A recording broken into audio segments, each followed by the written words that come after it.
All right, we're all good. So We live? we are recording. All right. So should we do some introductions first or what?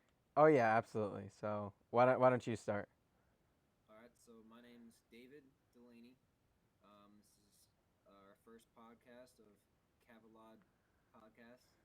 And today we're gonna just do a little discussion about the first season of Legend of Korra. Yeah, and I'm Ryan. Uh, w- Bristow. I remembered. Yeah, we actually had other things planned to talk about today, but as we're recording this, it's the what second week, third week of August almost. It's like August. It's August 20th.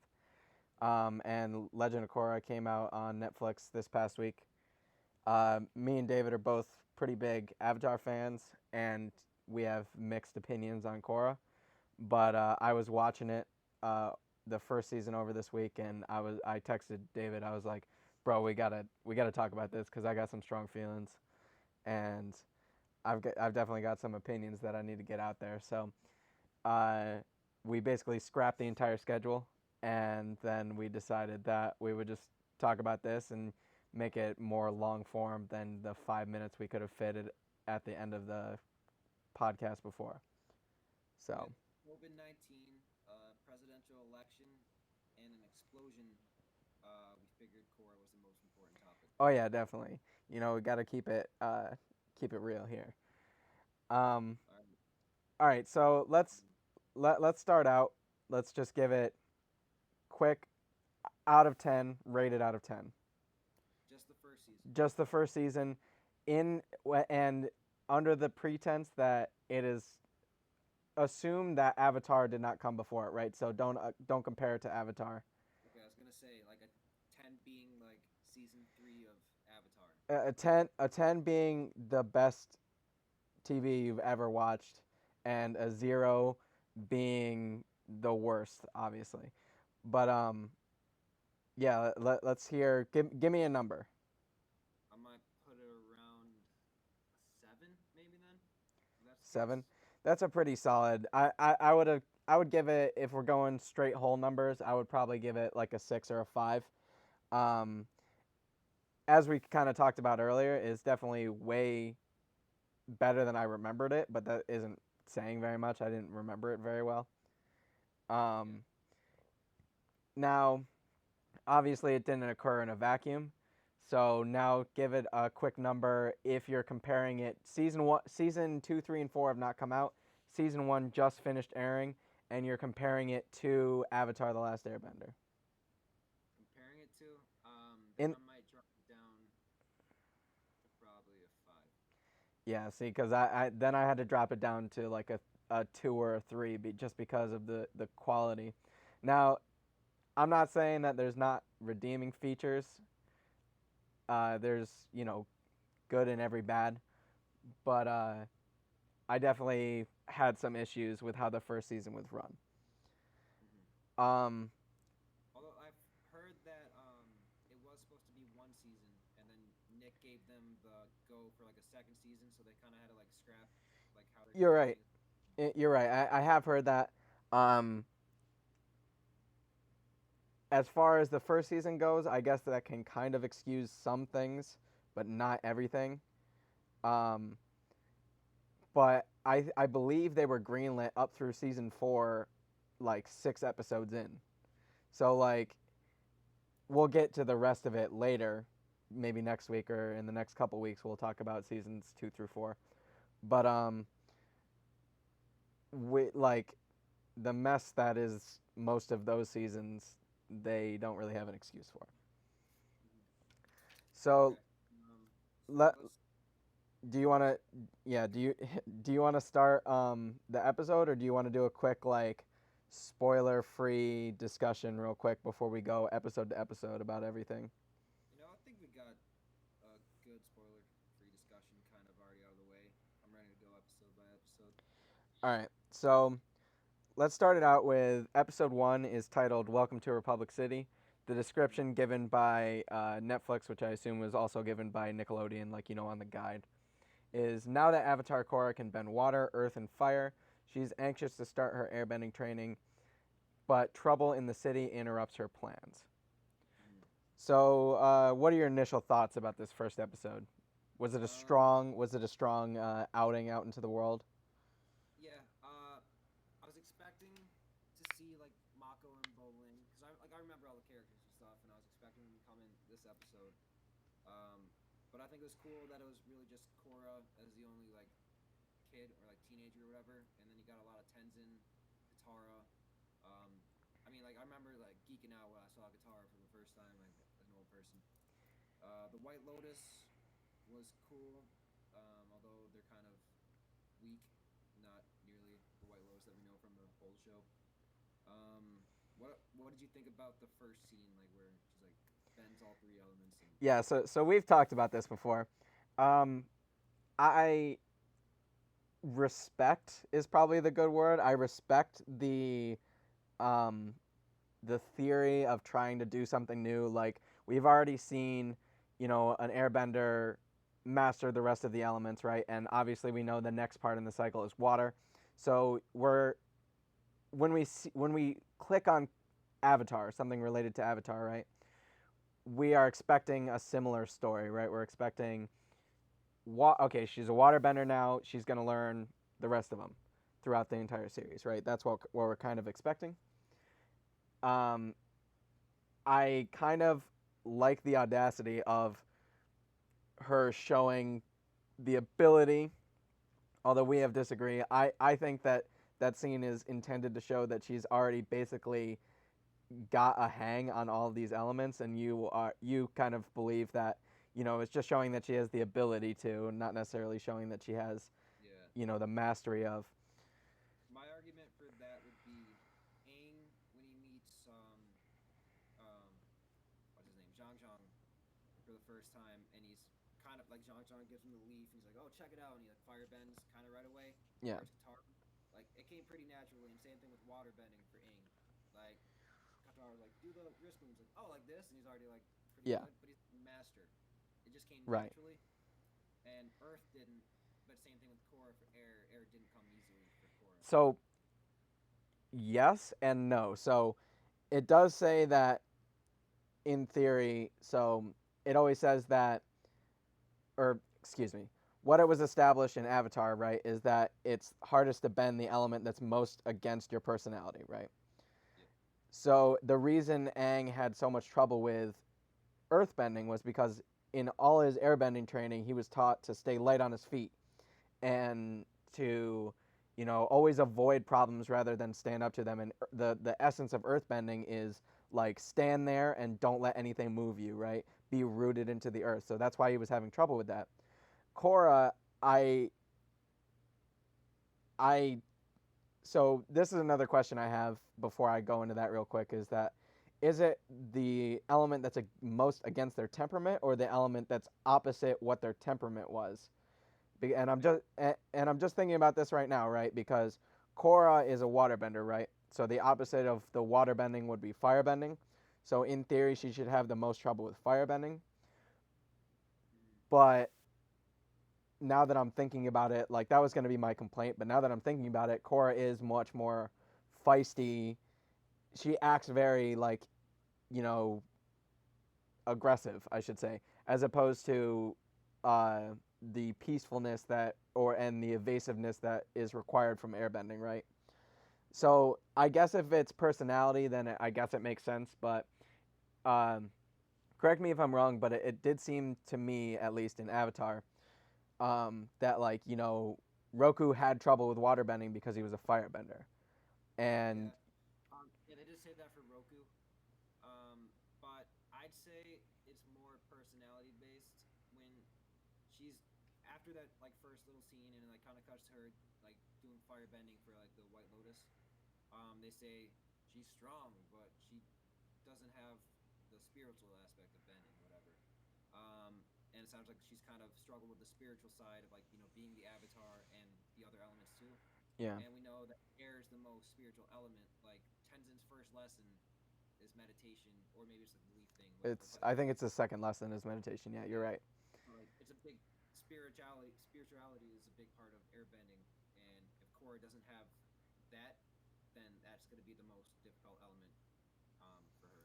Yeah, I can agree with that, but I I'm thinking of this right now as we're talking. Like maybe the reason that she had so much trouble with airbending and her personality was so aggressive is because of the world she's in, maybe. And I'm just thinking about this right now, but like prior to Aang, right? Every culture was essentially separated amongst themselves, right? Like there, from what I remember, there was a little bit of like trading, but there wasn't a lot. And other than the Fire Nation, taking over places or wiping out things, there wasn't that much inner like connection besides conflict, besides war and that kind of stuff, right? Except for the Avatar who made that journey all the time, right? Yep. But afterwards, I mean, you've got Republic City, which I believe. I mean, obviously, Aang established it before he died, so like I don't know how long it's been together, right? But you can assume that living in the White Lotus compound, she's been exposed to firebenders and earthbenders and waterbenders and all the different kinds of personalities. So she has her own personality. Um, I don't know. That kind of doesn't make any sense, but Here's something that just made me think of. So the process of becoming like a fully realized avatar is traveling through the different like nations, right? yeah, And he goes to the Northern Water Tribe. He goes through the Earth Kingdom to find a teacher there, and then he ends up third season. He's through the Fire Nation, right? yeah, Roku does the same thing, but Korra, like you said, she had everyone come to her in the Southern Water Tribe, and she never got to experience Earth or Fire, and she kind of did with Air, with Air Temple Island. But that was just interesting, like, because that seems like kind of the main thing. You're supposed to go see the world, experience all four nations, and Korra never really got to do that. right. And I think that plays into her character in later seasons too.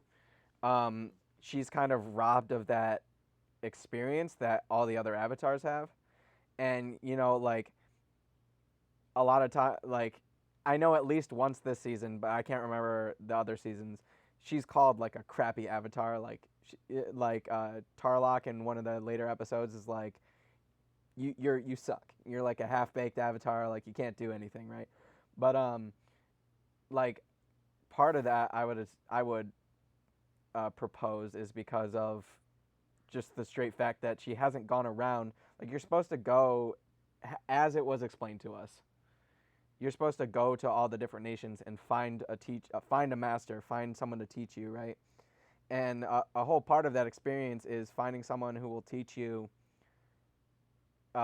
willingly. Because remember, like Aang's first thought for earthbending is Boomy, and Boomy's like, nah, I gotta take care of Omashu Yeah. and all that stuff. And like Boomy's obviously like a master, right? But then he gives him the hint to go find Toph, and then he finds Toph. Um, Quick thing about that. When I was first watching the show, and like I saw the Boomy scene when he's talking about gins and whatever, yeah, like I thought it was just kind of like a like a bullshit way to get to Toph. yeah, But then it made sense because he saved so many of his own people's lives by not fighting the Fire Nation, even though he probably could have beat them. He saved all their lives by not going into conflict. Like he actually listened to like the Jins or whatever, and like chose the right time to attack. yeah, It didn't put his danger. Like, but yeah, keep going. yeah. Well, just going off that, as far as I know, Jins are like a real thing. I don't really know that much about him, but like you're right. He did like he's like neutral Jin or positive Jin is attacking, and negative Jin is defending or retreating, and then neutral Jin is like stand there, stay your ground, which is the whole thing about earthbending, right? Is to stay rooted. So that makes sense. Um, but anyways, so let's move on. We've only really talked about like the first scene of the first episode, which we got a lot to get through. Um, so let's jump to something I have written down here, which is her first her like stealing away into Republic City. Yep. So her first little exploration is Naga, the polar bear dog, runs off and tries to get food from this lady, right? And Korra is like, "Can I have all of this stuff?" Right? And she's like, "Well, do you have money?" And Korra's like, "I don't have any money." And then she's like, "Well, what good are you to me, right?" And like, yeah, that lady's being rude, but then Korra's like making a face at her and is like, "Well, how dare you defy me food?" It's like, lady, you just tried to steal all this lady's food. Like, That that's could be like the thing of her like being like isolated from the White Lotus, or like because of the White Lotus. She's like has everything always handed to her, but yeah, no, I agree with that, but like, you think someone who like fantasizes, I think that's fair to yeah, say about Republic City, would know the practices. yeah. Um, I have written down Aang hugs his grandchildren. I saw that on a post when she hugs like all three of Tenzin's kids. Yeah, Um, it's like Aang because he never got to meet his grandchildren. I thought that was cool. that's fair. Yeah. Um. So so just to like talk about like what I would say is the inciting incident for the Amon plot is Korra in the park, walking up to the equalist guy, right? Yep. And now the equalist guy is shouting like, "Benders are oppressing us, yada yada yada," right? It's all anti-Bender stuff, right?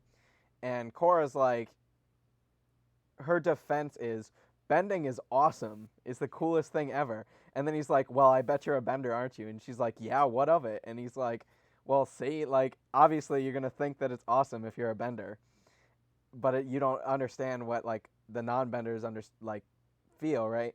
And she's like, "Whatever." And then like runs away. Like, Yeah. Complete opposite of what Aang would have done.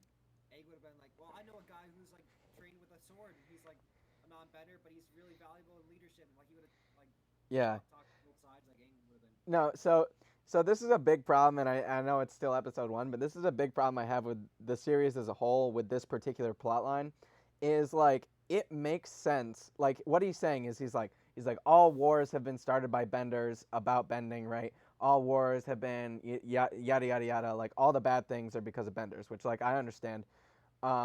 That it's obviously propaganda. Like that guy standing there is obviously a propagandist, and he's clearly ignoring the good things that benders do, right? Like the benders in Ba Sing Se move the train, like you can move great distances through bending. It's shown later in the season that there's a power plant powered by firebenders who are lightning bending, right? So like you're denying all the good things, but that's part of the propaganda, right? So that makes sense to an extent. But over the series, other than like Amon and the Equalists just being like they're oppressing us, you never get shown any anybody being oppressed. And now you could argue. Yeah, one second. I think I can read what you're gonna say. You can argue that in the first scene or in the first episode with the triple threats is kind of supposed to set that up, but even then, like one, those are gangsters. So you're gonna tell me that even non-benders, like there's no non-bending mafia? Like I don't believe that one, especially when you're supposed to reflect like the Republic City is obviously supposed to reflect like 1920s New York. There was a lot of mafia there, right? Yeah. So I don't believe that there's no non-bending mafia, especially with the developments in technology that they've had, and it's clearly shown through chi blocking, but other forms of combat also that non-benders can be just as equal to benders.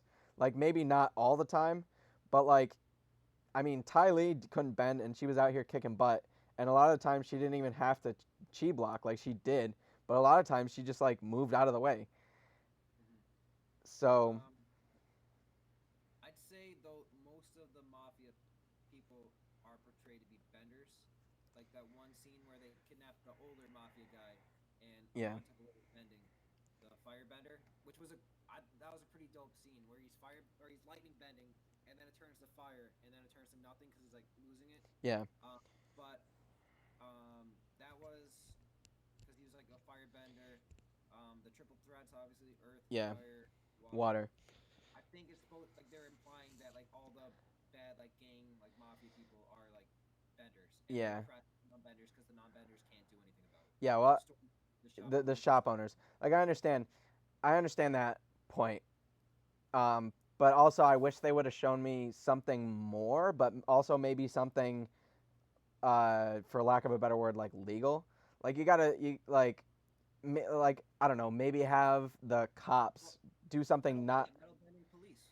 Yeah, well, you've got metal bending police, but like you can't tell me that all the people in the police headquarters are metal benders, right? Like there's people sending wires through Morse code and all this stuff. Like those people are Yeah, can be non-benders, right? the front line are metal benders. Well, yeah, but like that I would argue up to I would like chalk up to just being like, okay, who do you want on the front lines arresting people? Do you want people who can wrap metal cords around people, or do you want people who can't? And like that's not saying that there aren't metal bending cops, because remember that like that park police officer or whatever, like there's no evidence he was a metal bender, and I think he was also like carrying a thing of cuffs, so like he's clearly not that. But anyways, um like just show me something, just like have a bender walk down the street against a non-bender and be like trash or something. Like I just show me something like that is the only that one fight with the triple threats is the only evidence of bender versus non-bender discrimination, and I don't doubt that it's there, but just show it to me.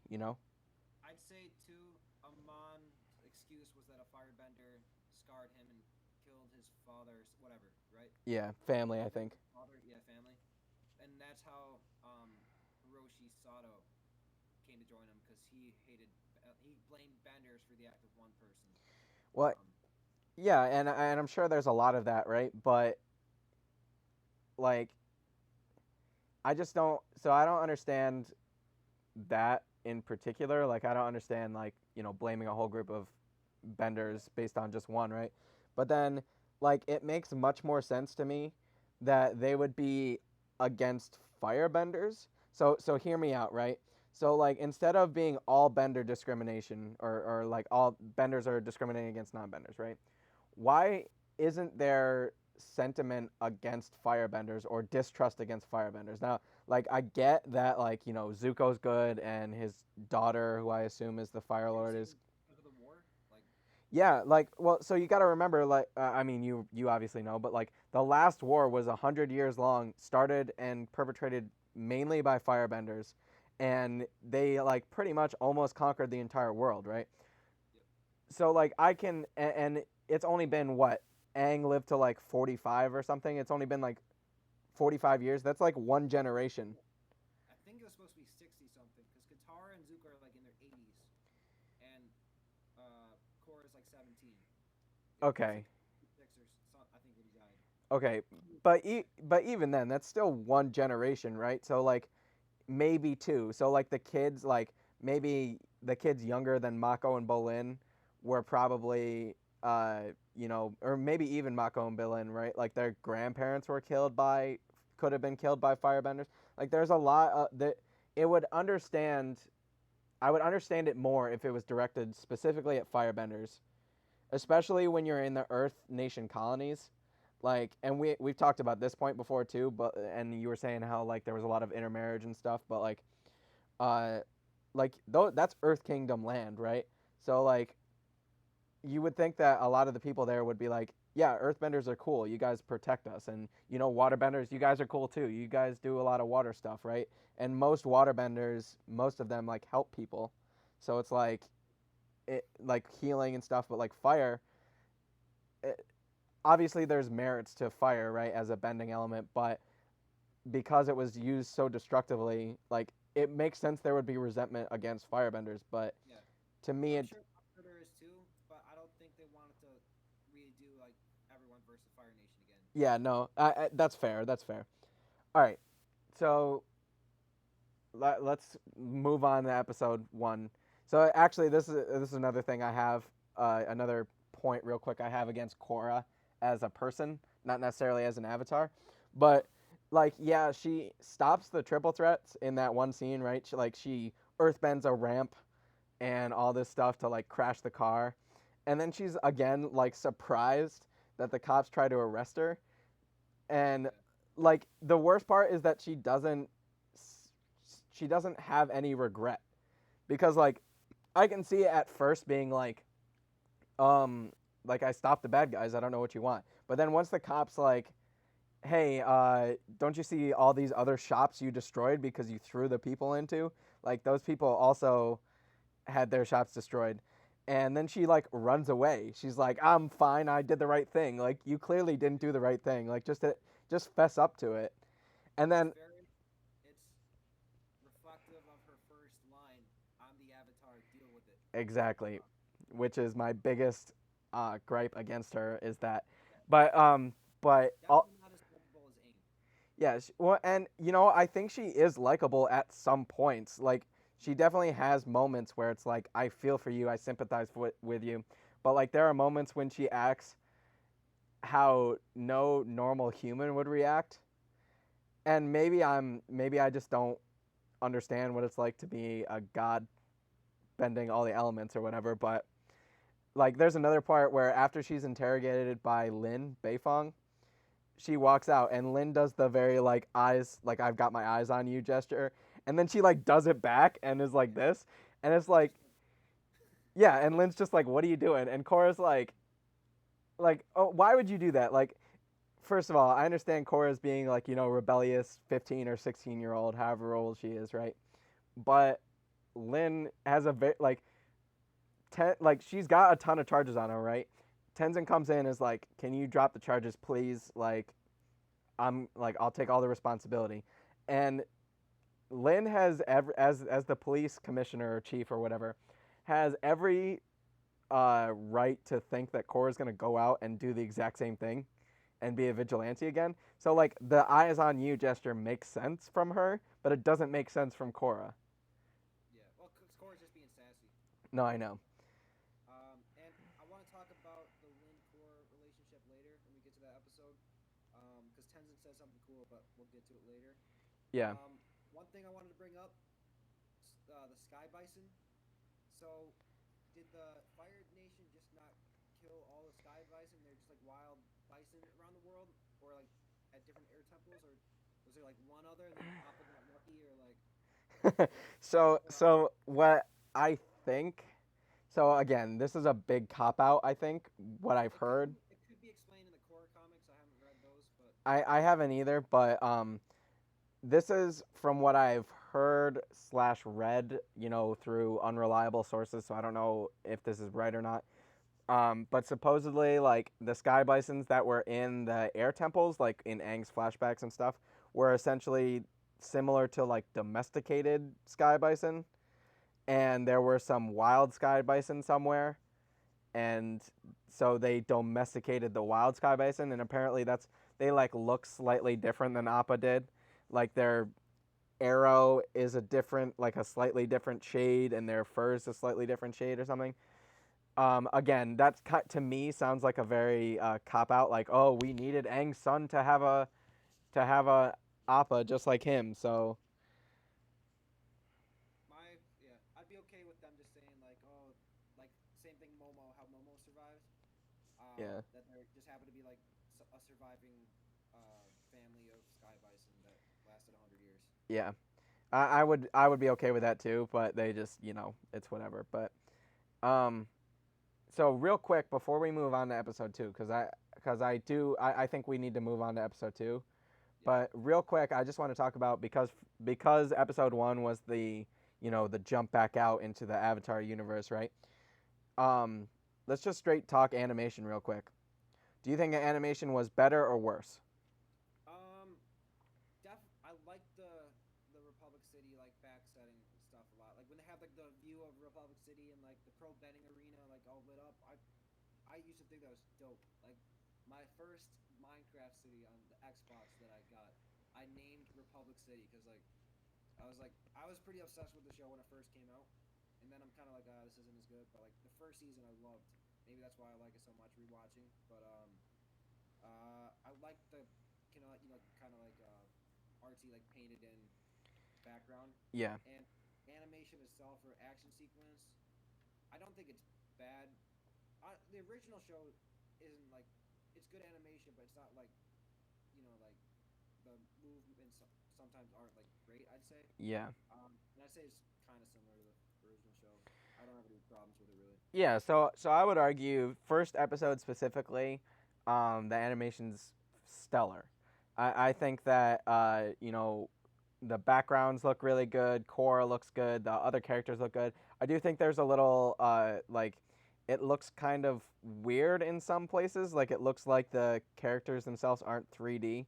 Like in that one triple threat triad scene we were talking about, like it looks like that Korra is like a sticker on the background of that alleyway, kind of a little bit. Like it doesn't look like she's fully there, right? I didn't notice that, but I'd probably if you like if I could go back and watch it, I might see it. It just looks a little weird to me, and I might be full of shit, but like it just looks a little like strange, and like there are people way better than me at animation that I don't really know. I can't talk about animation specifically. It just looks weird. The fight scenes in particular, most of them are very good in this first season. I think there are a few exceptions, specifically in a couple of the pro pending matches and in um, one of the fights with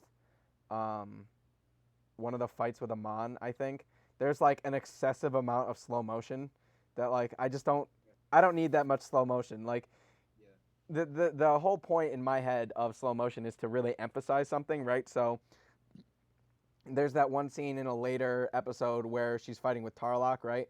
And Tarlock like throws a slice of water at her, Yeah. and she Yeah. dodges out of the way, and it cuts her hair.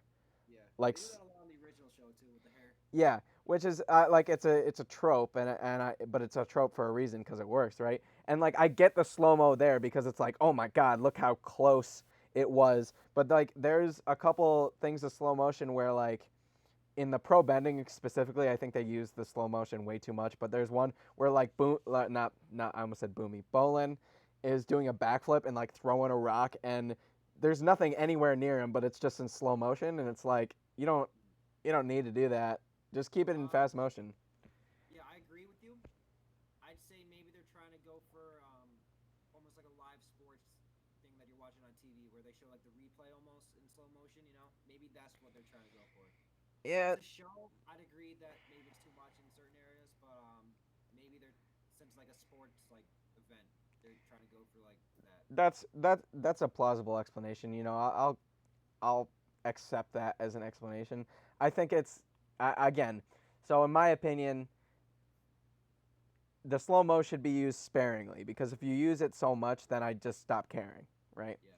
But also, intense, quick fight scenes impress me a lot more, and I think there's a reason for that because I think it's a lot harder to animate scenes that go very quickly, right? Like The there's cheap blocker scenes are usually pretty good with that. I think when they're fighting. the and that's kind of my point is that like the chi blocker scenes impress the hell out of me.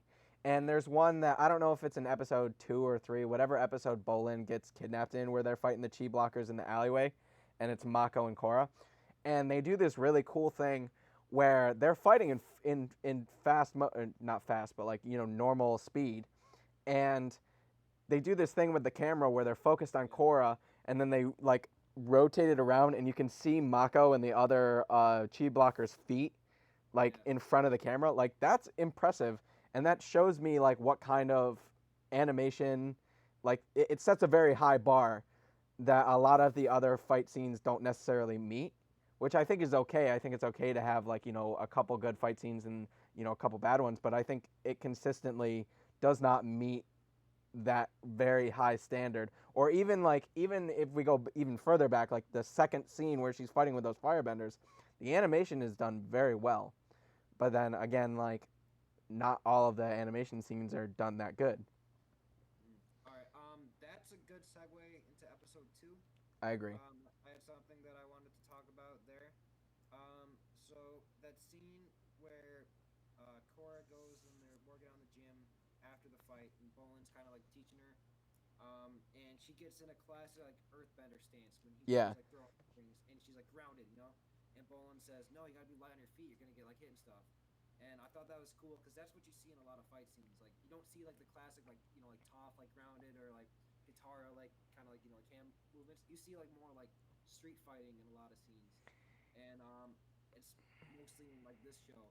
Maybe it's because of pro bending, but I think it's cool. It's kind of like Tenzin said, that pro bending is a mockery of bending, but maybe it represents kind of like the new age of things like.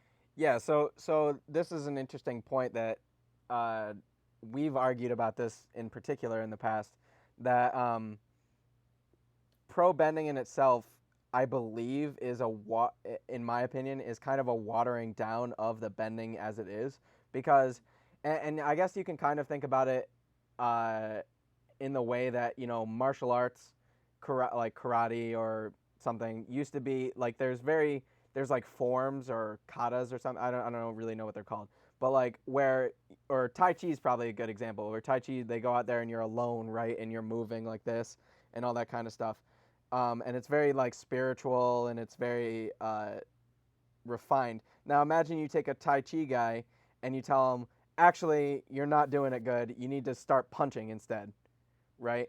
Like, so that's kind of, I disagree with how they decided to do it, but I do think it's cool. Like, it's the next step in evolution of bending, kind of like how it used to be martial arts and now it's MMA, like mixed styles. Yeah, I was thinking about that.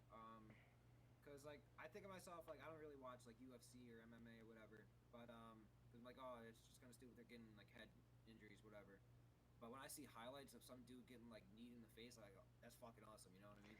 Yeah, Kind of like Tenzin how he doesn't like it, but then when he goes and he's like kind of mad at Korra and he turns around and he's like watching, he's like oh that's a foul or like whatever. yeah. He's like into it too, even though like he's like he knows like it's kind of Well, against. and I think that's kind of the I think obviously what they're trying to do there is saying like, regardless of if he thinks it's a mockery of bending or a watering down of bending, he's still gonna cheer on. I mean, it's a team sport like any other team sport, right? Like you don't have to like football very much, but if you're a New York Giants fan and the New York Giants are doing good, you're gonna cheer for them, right? Um, but yeah, so that's kind of a good segue. Well, real quick, I do want to make another point real quick. So, that one specific scene where Bolin's like, actually, you got to be light on your feet, right? So I understand the thought process behind it, which is, if you stand still too long, you're gonna, you're gonna get knocked off the ring, right? But at the same time, I was under the impression that the whole point of earthbending is to stay rooted, right? If you don't if excuse me, if you don't stay rooted and move the rock's going to move you. I'd say to that you're not moving Earth really. You're moving little discs, and that's the full extent of Earth bending that you're doing there. You're not like it's not like Toph or Boomy like picking up the whole like that in that one scene Yeah. where Boomy picks up like the entire like wall. He's not doing that. They're feeding you Earth discs to bend. Like that's Okay, that's fair. That's fair. I can accept that. But that kind of goes into pro bending as a whole. What do you think of pro bending and how it was handled or dealt with throughout the first season? well, I had a stuff written down about that actually. Let me find that. I thought the rules like it actually was like Quidditch, like a sporting event in the fantasy setting. Quidditch is cool, like the when you like having the sequences and stuff. But when you think about it, it doesn't really make sense. Like the rules, like Yeah. So let's go over this real quick. So I have written down what the stated rules are for pro bending. So okay, what I have a is couple things that they went through in the show. yeah. Um, so they start off with a line in the middle. If you knock someone past a certain line, they have to stay behind that line, right? And Yep. if you knock all three of them past the line, your team can advance. Can advance, right? So If the timer runs out and your team is advanced, you get a point for that round.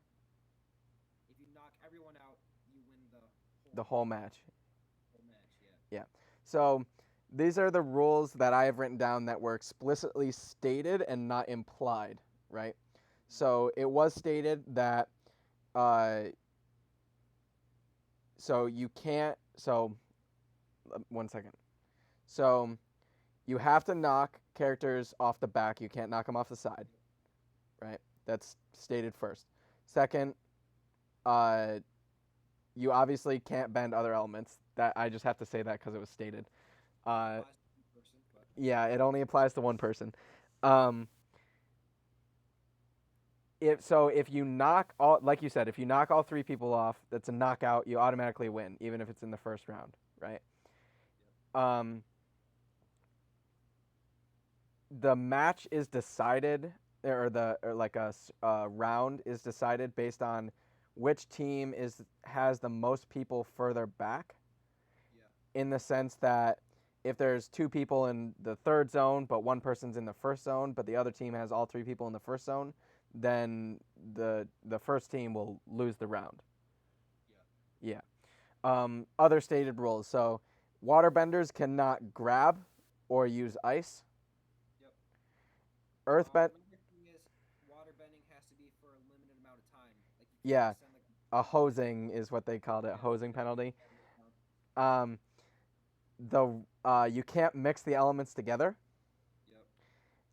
You can't bend the other team's elements. Yep. Um, if there's a tie to a round, doesn't matter if it's the deciding round or not, still goes to a sudden death. The sudden death is there's a coin toss. Whoever wins the coin toss gets to pick which element, and they do a one-on-one sumo wrestle essentially in the middle of the ring.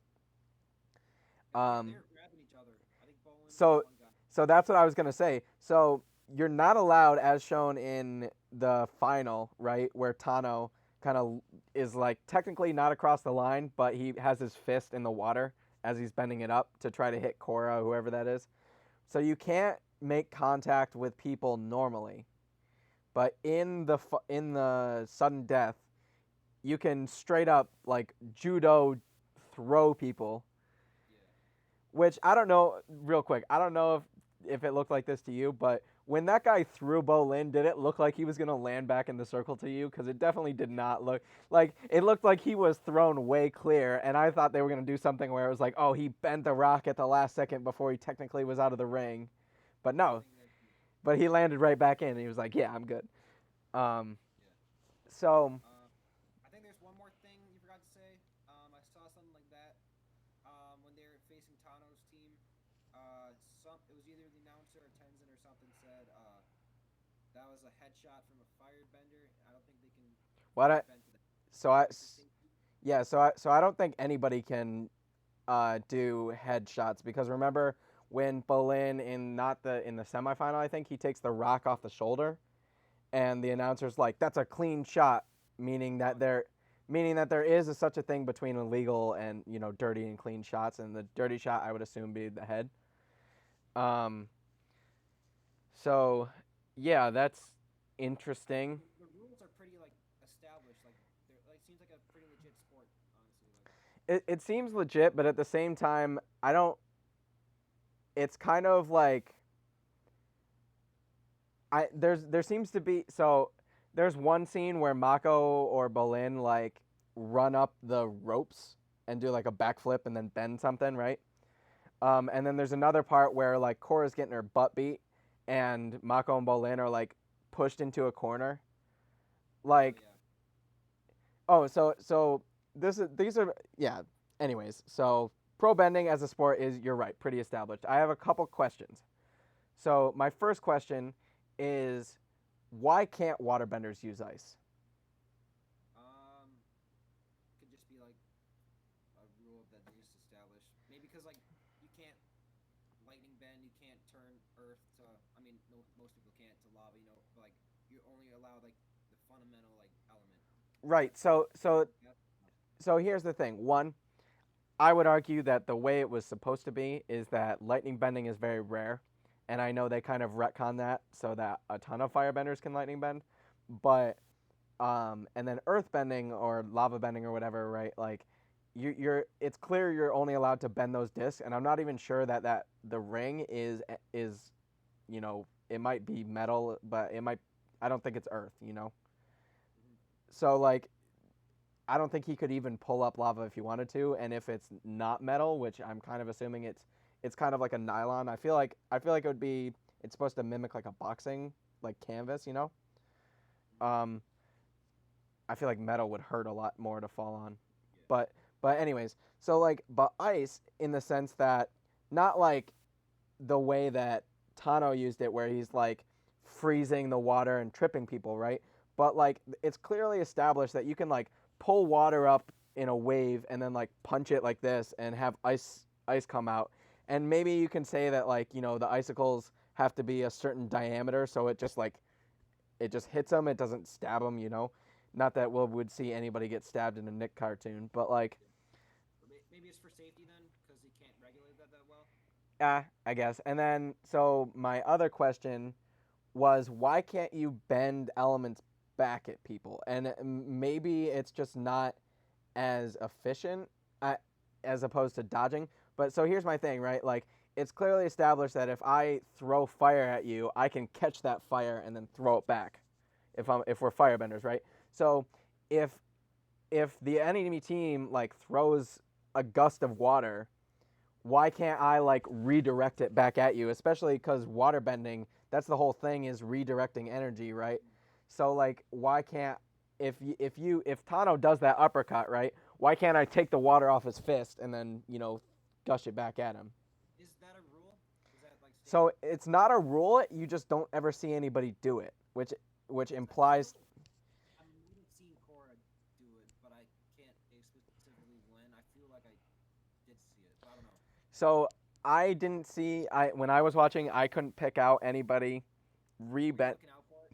I was, yeah, I because probably didn't. because a couple times Bolin like or somebody got hit with the Earth disc, and especially when it's Bolin, I was like, Bolin, just catch it, my dude, and then throw it back. Like, I don't know. That's just a question I had. Like, that's the only probably our talk has kind of cleared up a lot of the other questions I had, but like that's the main one that I really want an answer to because like I get it when it's like still on their side not bending it, but as soon as it crosses that line and they shoot it or whatever, like I don't understand why you can't.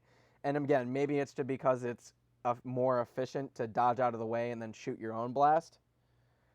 Yeah. I don't know. Maybe it could be the just some rule that they made up for it. I don't know. Yeah, that's true. Okay, so then let's. Do you have anything else for episode 2 in particular? I was pissed at Korra when she destroyed the air thing. Yeah, I know. What a bitch, right? Whatever. Like Yeah. that's another point against her in my opinion. Um, But it was cool to see airbending being taught because we never like obviously we've never seen yeah, like a lesson in airbending. yeah, Um, I agree. Um, belief. so I have another real quick thing about episode 2, right? So at the end, she comes away with the win because she does the whole air dancing in the third zone. Um, and Tenzin's like, oh well, maybe this is the way we need to teach you, right? But Yeah. but like if how do I want to say this? Um, why does she never use any of those techniques ever again? Now she doesn't have to airbend, right? But just using the airbending footwork should put her ahead of the competition because again, airbending's all about evasiveness and circular movements, right? Like like maybe she does, and maybe I just wasn't paying that close attention. But like Tenzin makes this whole point of like pro bending is the way I need to teach you airbending. Like I need to relate things to airbending, which I understand because like I understand, and I'm going to use it in the sense that like learning statistics, like taking a statistics class, when my professor related everything to baseball, it made everything a lot easier, right? Like understanding like on base percentage and ERAs and that kind of stuff, right? It made things easier to understand. So like I understand the thought process of we're gonna compare this that you don't understand to something that you do understand. Mm-hmm. But They just didn't have time in the show. Like they said, like, all right, she's using pro bending, and this is how it's like working. Like they just didn't really like. I mean, because I thought like at first I thought the air bending reveal at the end was kind of out of nowhere, but then like you do see her like doing the footwork. You do see her connecting with Aang by meditating later on. So maybe little by little she's like working on the steps that Tenzin taught her to be an airbender. And like they couldn't show it in every fight sequence, but maybe I don't know. that's fair. Although I disagree with some of that stuff about the airbending, but that's fair. I'll understand that. All right. Do you have anything else about episode 2 you wanted to talk about? Now we can move on. All right. So that episode 2 was called A Leaf in the Wind, by the way, and then episode 3 is called The Revelation. So this is the episode we were talking about where Lightning Bolt Zolt is the triad leader, gets his bending taken away, and Bolin almost gets his bending taken away. And this is the episode with the fight scene we were talking about earlier with Mako and Korra versus the Chi blockers. And I especially like the one, just going against back to that fight against the Chi blockers. I especially like the one shot where Korra goes to kick, like a high head kick, and it looks like she's about to do some bending, and then the Chi blocker mimics her kick, like almost mimics her stance directly, and then like kind of hits her at the knee and wraps up her leg. Like that was kind of it was interesting to me, and it made sense to me in the sense that this is a Chi blocker, so they're clearly skilled in some other forms of martial arts, right? I can kind of picture the scene you're talking about. I think. Yeah, Go on. yeah. All right, so Also, for that fight scene, I had this written down. The music was pretty good. oh yeah. Well, I think it's fair to say the music is fantastic overall. I think especially at the very end when we'll get to there, but at the very end when that Avatar theme comes on, Yeah. it's phenomenal. And credit music too. Yeah. Well, and I think that a lot of that because I want to give the people credit, and actually let me look. Well, I'm not going to look it up right now, but if it's the same people who did the music, that makes sense. If it's not the same people that did the music, all credit to the new people, but they clearly mimic the old people, the old composers' style. So like I kind of give most of the credit to the old composers because it's like, if it ain't broke, don't fix it, and I'm not gonna again, the new composers, if it's not the same people, clearly did a great job because the music's great throughout all of season 1. Yeah. Um, At the Revelation event, yeah, the guard who let them in, yeah. I am 99% certain that the voice actor is the same as Haru's father from the original series. Like, go back and listen to it. It's. I'm pretty sure it's the same. Oh, and I know who that is too. What's his name? I can't remember. I know who it is. I can picture his face right now. Anyways, um, okay, so let's talk about Amon real quick without getting into any of how he takes away the bending or anything. But let's just talk about straight up. Like I remember like looking back on Amon before rewatching and being like, this guy is a freaking joke, right? But when he's introduced in the Revelation, and I'm looking at this man like, not only is the voice acting like great for him, I think the voice is like the calm, steady, like deep tenor, and what he says and his like, I guess his stage presence is the best way to put it. He's Fucking persuasive. he's very intimidating also as the primary antagonist, right? Yeah. Like I think he's a great villain until they try to explain why he's a villain. Like until they You don't know who he is, what the deal is. It's like when Korra comes face to face with him. That one scene, I think it's in the next episode, where they're in the air temple and he kidnaps her and he's like grabs her like face. Like he's intimidating. Like Yeah, so I don't know if that's the next episode, but that is somewhere in there. But like I mean it's so bad, or he's so intimidating that she literally has nightmares about it. Like, yeah, and this is before any of the shit she goes through on the later seasons where like, you know, we'll get there. But like this is a girl who's never experienced that much challenge in her life or any antagonism because the Lotus and Katara is obviously like a big softie, a big pushover with her. And the Lotus are either supposed to protect the Avatar or obey the Avatar. I don't remember specifically what they're supposed to do. But like they're not gonna like antagonize her other than saying you're grounded. But then she comes to Republic City, and her first thing is that this man in a mask, which is I'm a big proponent of the man in the mask. Like it's very intimidating, right? You don't know who it is, especially like he has a great design too. The kind of like body armor that he's got on, and that kind of is similar to his chi blocker's armor, and then he's got the hood and the mask itself has a great design. Like, I don't know, man. He's a very intimidating villain, again, until they try to explain everything. And as not Katara, Jesus, um, Korra is watching, like, she watches this guy take three people's bending away before they get to Berlin, right? And that's terrifying. Like as far as Just collapse afterwards, like I can barely stand up. yeah, um, and we won't talk about anything more. I don't think we should talk about Amon yet until we get later in the season. Did you have anything about episode 3 you wanted to talk about? Yeah, just that one scene. Well, this kind of has to do with mom, but it's quick. The lightning to fire thing was cool. I agree. When the guy collapsed, he says, "What did you do to me?" Which is the same thing Ozai said to Aang when he took away his bending. So I thought that was pretty cool. That is a cool parallel. Although I have a sneaking suspicion that that was not on purpose. Maybe, but it was the first instance of someone's bending being taken away that we see in the new series, and it was the same. It's the same as the old series. All right, and the tone of voice was similar. I thought. that's a fair assumption or theory, I should say.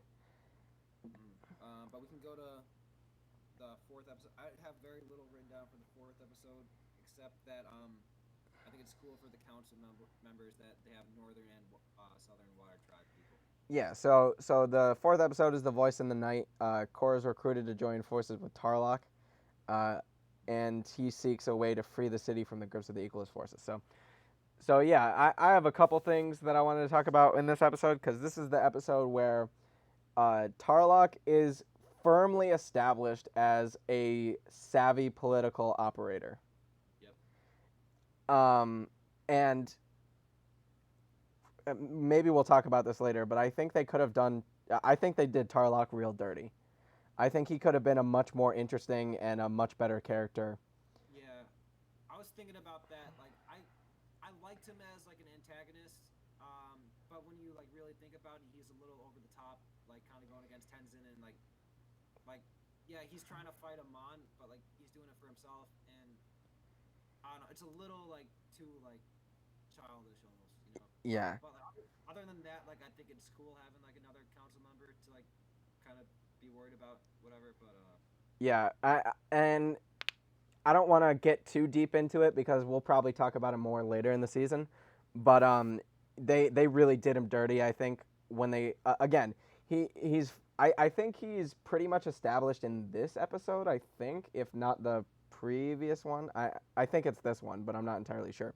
But he's like on the council and Tenzin's like, hey, you know what? Like, we need to get rid of these equalists, but like we need to find a good way to do it. And Tarlok's like, this is what we need to do. We need to form a task force and go root out their headquarters, which is, you know, like very anti.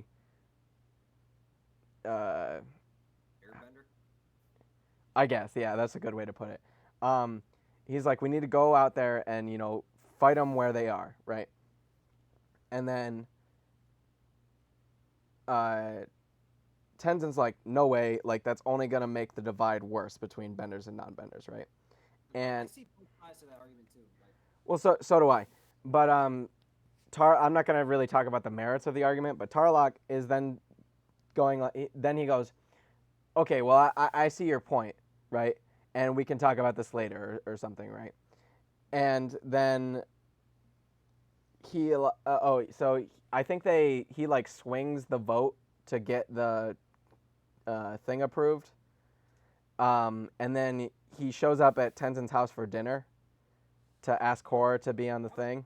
he was such a dick there. Like, he's like, mind if I sit down? Like, No, he was a dick, but like, again, I think he was portrayed, and you know maybe it was written poorly, and the voice actor did it fantastic, but like he was portrayed as a very like swarmy bastard, but like you kind of can cheer for him, you know, like in the sense that like he shows up and Tenzin's like, bro, why are you here? Like we didn't invite you, and he's like, hey, you know, airbenders never turn down a guest, right? And so then Tenzin, as the only airbending master remaining, has to uphold these traditions, right? And so he's like, of course, yeah, come in. And then, there's the great, you know, Milo making fun of him and Iki, and they're all like, why do you have three ponytails and stuff, right? Like, that's all great, right? But then, like, Tarlok's sitting there, and he's just like, Korra, come on. Like, it's pretty, it was clear to me that what he was saying there is, like, I basically, as a council member, have a lot of control over what's going on, right? And that's what he's saying. And then, throughout the episode, he's sending them a bunch of gifts. He's sending her a bunch of gifts and stuff to try to win her over. And then I think it's in this episode. Oh, it is in this episode, I think.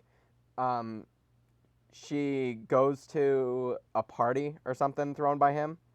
Yeah. And it's very clearly shown that he's like, yeah, come with me, come with me. And then he like nods at the reporter, and the reporter's like, why aren't you fighting him on? Blah, blah, blah, blah, blah. And they basically pressure her into joining the task force, which like, it's like, cool, he's smart. He's like using his head. And then, they go through the, like, it's kind of like a montage kind of arresting the equalist people. It's an montage. Ah, that was good. But yeah, so then I think this is the episode where, because after they bust up a lot of the equalist stuff, Korra, like, there's a press conference, and Korra's like, yo, come duel me, Amon, right? And then she hangs out and then gets kidnapped. And again, this goes to how intimidating Amon is. He's just like, what I think, I'm trying to remember the exact quote, what he says. He says, while inevitable, our duel is still premature. Yeah. And he goes, you will have something about like, you will have your chance, young Avatar, don't worry, or something like. And he's such like, he's such a good villain. I'm so like, I was so That was a great scene. I was so in it. I was like, oh my god, this is great. Like, keep it going. Give me this Amon. Oh, it's great. And then they just ruined him. I'm just disappointed. We'll talk more about how they ruined him, as you say, later. Yeah, later. We can move. So episode 5. The spirit of competition is Korra and her Fire Ferret teammates struggle to forgive and work as the team after certain romantic rivalries throw them off balance. This is my least favorite episode. Yeah, nothing to do with the plot, really. Just kind of like So, and romance, whatever, right?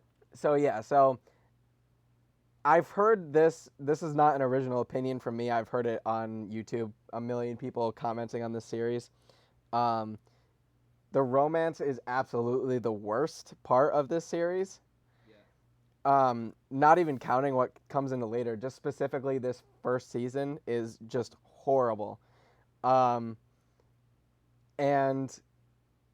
the only reason it's in there is because there was a little bit of romance in Avatar.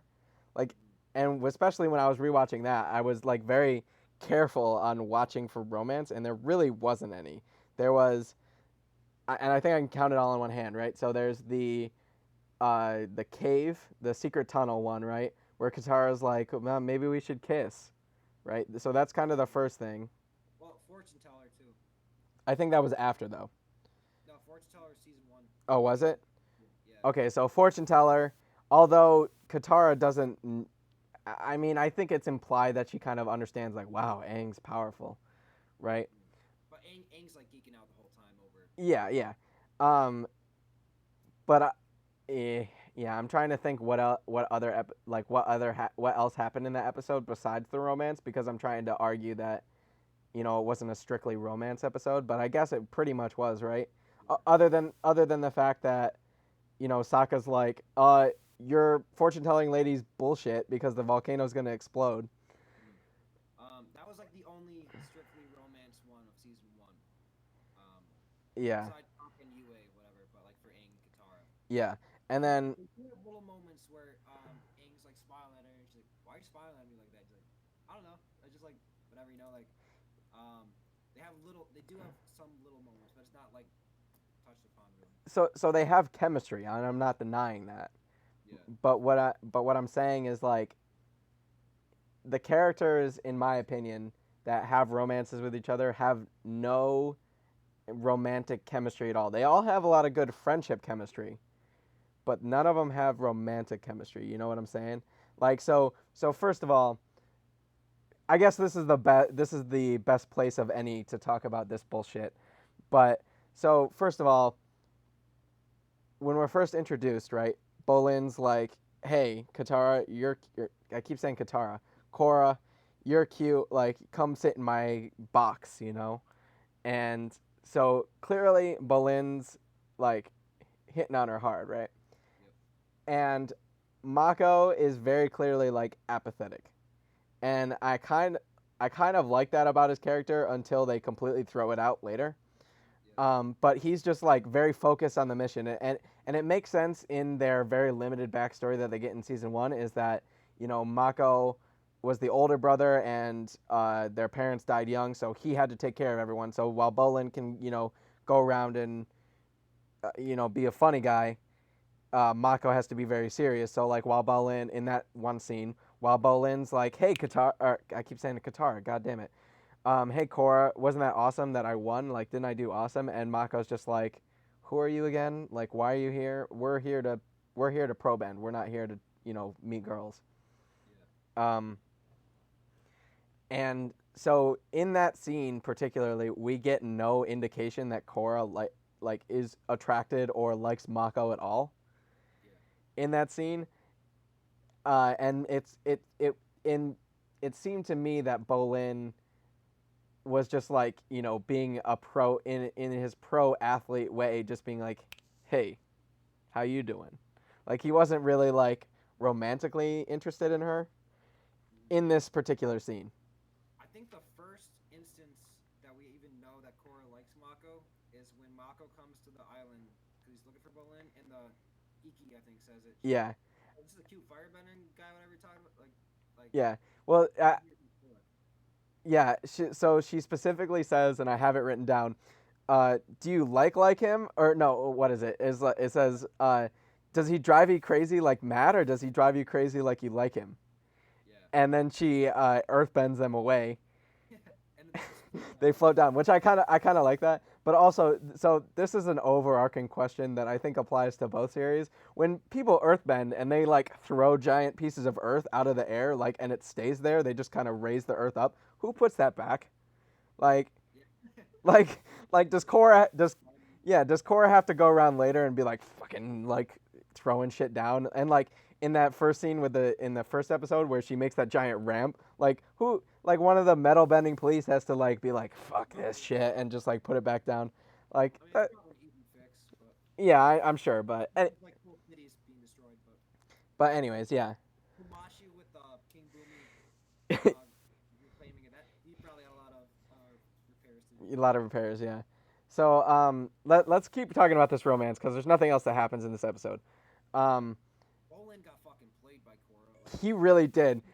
he was cool with it afterwards. Like it just kind of like went away. Like Yeah, well, again, I think that kind of maybe we'll talk about this point later, but the pacing was extremely rushed, especially in the first half, because they tried to fit in Amon, pro bending, and the romance stuff all at the same time, and each episode is only like 25, 27 minutes long. Like you can't, like it's crazy. I don't know why they tried to do all that stuff, and I think we'll talk about this later. But like that's kind of it. Like you suffer character moments, a loss of character moments because everything moves so quickly. Like pro bending, like when Korra first joins the pro bending team, like why is that not a bigger deal, right? Like we just hear the only thing we hear about is like, oh yeah, I guess the Avatar can be a pro bender. That's fine. That doesn't as long as she bends water, that's all right, right? Like that should be a bigger deal. That it's like, lady, you have bigger things to do. yeah, Like and everybody there like knows what the Avatar is because they were all, or at least the older people were all alive while Aang was Avatar. So they should all be like, lady, look, Aang did great things and he like was a guardian for all these people and you're playing a sport. That's like if the Dalai Lama started playing baseball. It's like what are you doing? batting 400. Yeah, yeah. Um But yeah, so and then so let's talk about the introduction to Asami, which I kind of like. Yeah, that wasn't bad. And Asami and Mako have decent chemistry. Yeah, yeah, definitely. Like getting hit by a moped started off to go on the date, which is cool. He's geeks out about her father and meets him, and like the father and him hit it off. Like everything there worked. Yeah. What I don't think works is Mako having any interest in Korra Yeah, after that. Like, so maybe this is just the kind of guy I am in my experiences, but like if you're really good friends with a girl and but like you have in the very first scene together you completely disregard each other and like you don't even talk, and if you do talk you're making fun of them, right? And then you're playing pro bending and you're being like, yeah, good job, and you're working out in the gym. Like, that's not the same thing as having romantic chemistry. And then if you're a guy and you've got romantic chemistry with this girl, you're not going to be like, rich girl with a great personality too. Like who yeah, just loves him back. Um, but yeah, that's yeah. definitely romance is a little shaky. Bowling got fucked. Asami got fucked by Mako later on with the Korra thing, and like Yeah, we didn't see. that was dude, that was fucking bullshit. And I think we should probably just talk about this right now and get it all out of the way so we don't have to talk about the stupid fucking romance the rest of the cast. Yeah, But like, yeah, you're right. Bolin got completely played by Korra, which is fucking another point against her in my opinion. Like, she's just like, oh, Mako's happy with Asami. Bolin complimented me 2 times. Let's go fucking date. yeah. But then she said it wasn't a date. We are just having fun, right, Bolin? And Bolin thought it was like something real, like which obviously like it seemed like it. Like Yeah, and Bolin, like, well, no, she doesn't say that she's only having fun to Bolin. She says she's only having fun to Mako, yeah, which Bolin clearly thinks it's a date. And so, and as far as he's concerned, so does she. And then Mako stops Korra outside of the arena, and is like, "Look, why are you playing with my brother?" Which that's what I would say too. Like, why are you fucking around? Like, don't do that. yeah. She's And like, oh, you're just jealous. Like, but yeah, no, Mako was straight up like. And I think the show made it like the show wanted you to think like yeah Mako's jealous, but no, Mako like Mako's not jealous. should Yeah, have yeah, but no, I think he was though, but he shouldn't have like he should have just been being a good brother. But the show wanted us to be like yeah he's jealous. so yeah, the They're trying to put Mako and Korra together. yeah, so the writers are clearly doing that, right? The writers are writing the romance like that. But if you take out the next scene where he's like stumbling and then they kiss, that could very easily just be like, hey, look, do whatever you want on your own time, but don't date a teammate in the middle of the tournament, and especially don't fuck with my brother. Like, don't, like, if he's like, oh, what he says is, I think he says is like, you're only doing this to get back at me or something, which is very self centered, but also true. So, like, I guess, he's right. And then she's like, no, I'm not. We're just having fun. I think you're just jealous. And then that kind of spurs the conversation where he's like, "Oh, I'm not jealous." And then she's like, "Oh, another thing Korra says that pisses me off is that he's like, I'm with Asami," and she's like, "Yeah, but when you're with her, you're thinking about me." Like, fuck you, bitch. Like, who do you think you are? Yep. And now again, then she kisses him, and in the rest of the season, the rest of the season, Mako does a complete 180 and is like obsessed about Korra. So, maybe I'm wrong, but I think it would have been a lot better if they didn't do that. Yeah, I'm good to be done about romance. Oh yeah, big time. Me too. I guess the only other thing we should talk about that episode is that um, Asami's father agrees to sponsor their team, and they struggle through the first couple, or they breeze through the prelim round. Then the quarterfinals and the semifinals they struggle through because of their conflicts romantically. Yeah. And then they go into and they meet Tano and the Wolf Bats, which is Yeah, the Tano, fucking emo French mind. Like, he's different. Like Korra and like Mako could fit into Avatar. Like their animation style, I feel like they fit in. But like Tano just looks fucking like weird. Like when they had the stare off scene in Korra, like that, and like Tano's just like just like his face. It's weird. He has like mascara on or something. Like I don't know. Yeah. This is so I want to comment real quickly on his hairstyle because this is the hairstyle you see a lot in like anime and cartoons Yeah, where it's where definitely it's used for anime. where it's poofed up here and then like poofed off to the side. And it's like how does that stay up? Like there's no I way think like like he's like flipped it back or something when like yeah, when with Naga, Naga. yeah. Which like dude, how do you like you got to put so much shit in your hair to do that and there's no like I'm under the assumption that there's no product. So that's like animal fat that he's just rubbing through his hair to get that to stay like that. Another one more thing from that episode. On Air Temple Island, they have lemurs, but they're not the same as they're like look like straight up lemurs, not like Momo lemur. Yeah, and again, I think that was another bullshit like cover up by the writers. They were like, "Oh, they're like distant cousins to the flying lemurs or something." Yeah. When and they could have straight up had lemur bat. Like what is Momo? Like a lemur bat? They don't. I don't really They know. just call him flying lemur. Yeah. But like they literally in the show they found Momo at an air temple, like who had survived all these years. So there has to be others, like because Momo's not 100 years old. that, They yeah, could you're have right. lemurs and just had like the normal flying lemurs there. Like, Yeah, um, I mean, well, you don't know that Momo's not 100 years old. That man could be ancient. that's true. Momo is the real MVP. My Yep. okay, real quick. My favorite memes are the one where it's like the book and it's like Avatar, and then the smaller one, it's like Avatar if Momo had a gun, Yeah, yeah. and then I've seen some where they Photoshop Momo like holding like a Glock, whatever. But yeah, and then they break yeah, up the small book, and it's like Momo, and it's like 2 or 3 pages Momo killing the Fire Lord, and then the rest of it is like getting the gun away from Momo. yeah, yeah. All right, yeah. So let's go episode 6. Yeah, so episode 6 is and the winner is, and it's they prepare for the Pro Bending Championship, but can the game go on when an evil threat looms over the arena? Yeah, the fucking equal is taken over. I thought that was a great scene where like you see a bunch of lightning in the crowd and you don't know what's going on. And, like Lin gets zapped, Tenzin gets zapped, and then they take away like the champions bending. Like that was a good plan by Amon to have like a big spectacle for it. Like I like that whole sequence. Yeah.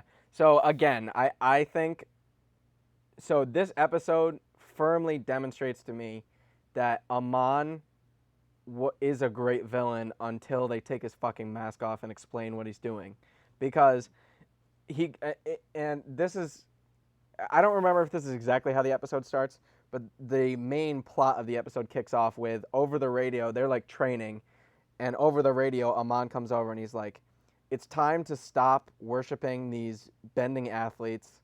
You know,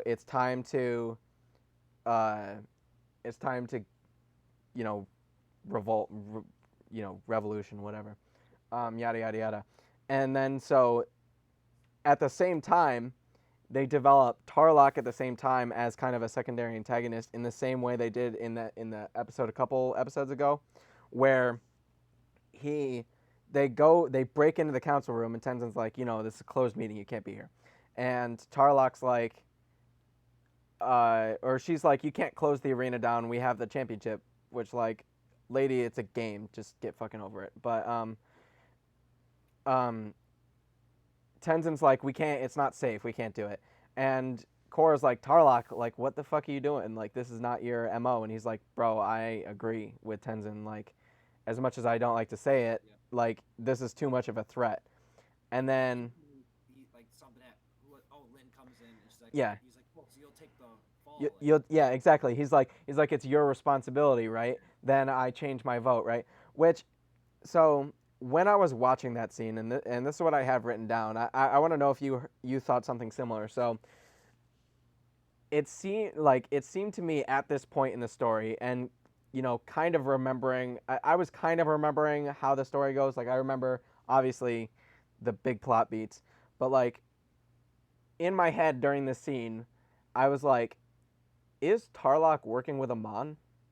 yeah, I wasn't sure. Like I thought Tarlac was Amon the first time I was watching it. So, Like, yeah, I don't know.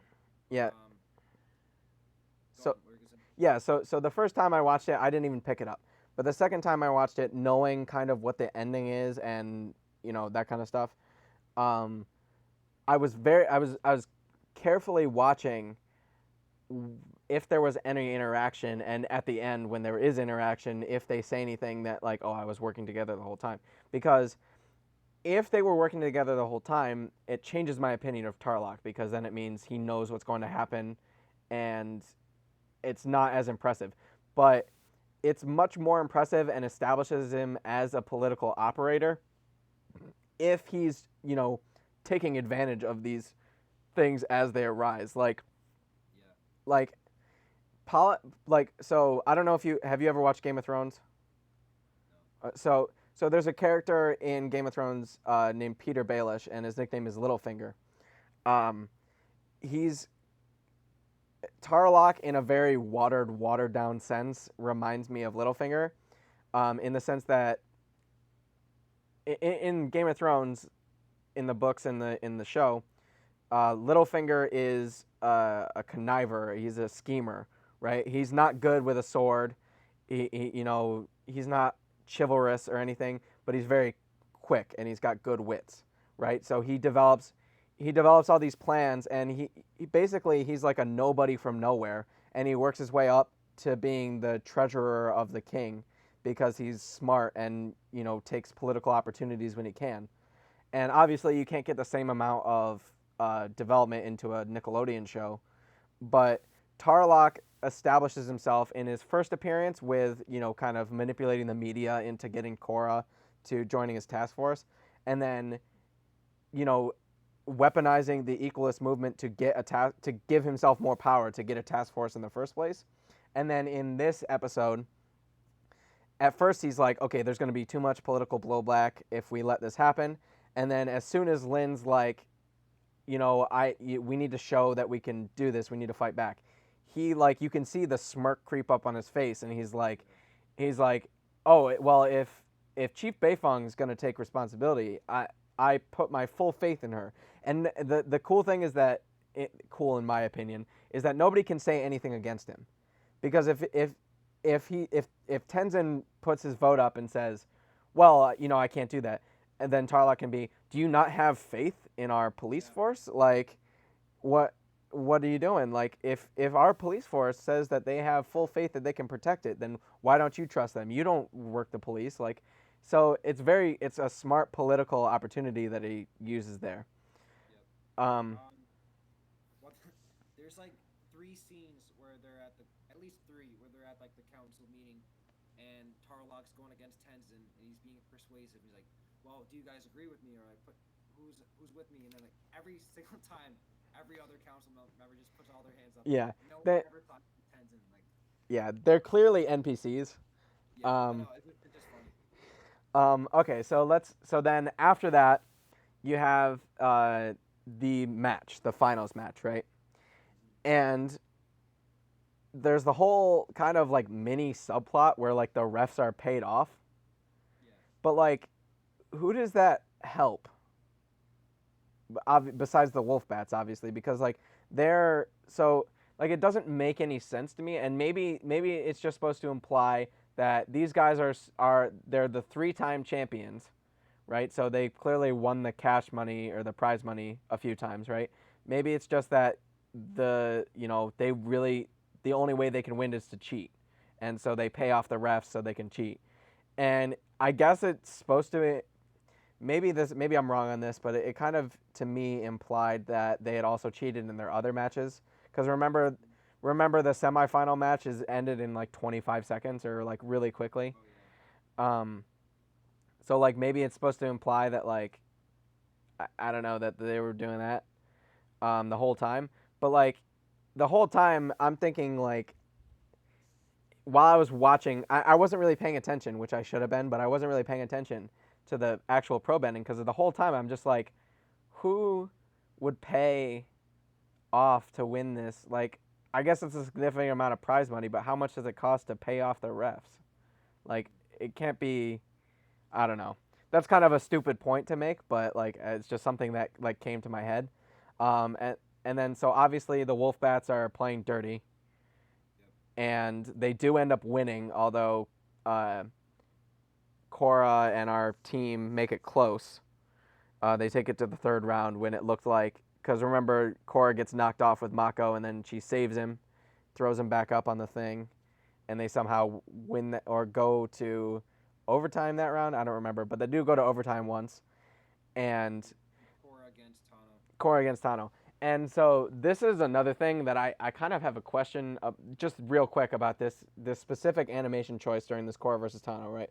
Like I understand, like, so if I'm remembering correctly, the shot by shot goes like, the bell rings, and Korra throws a water burst.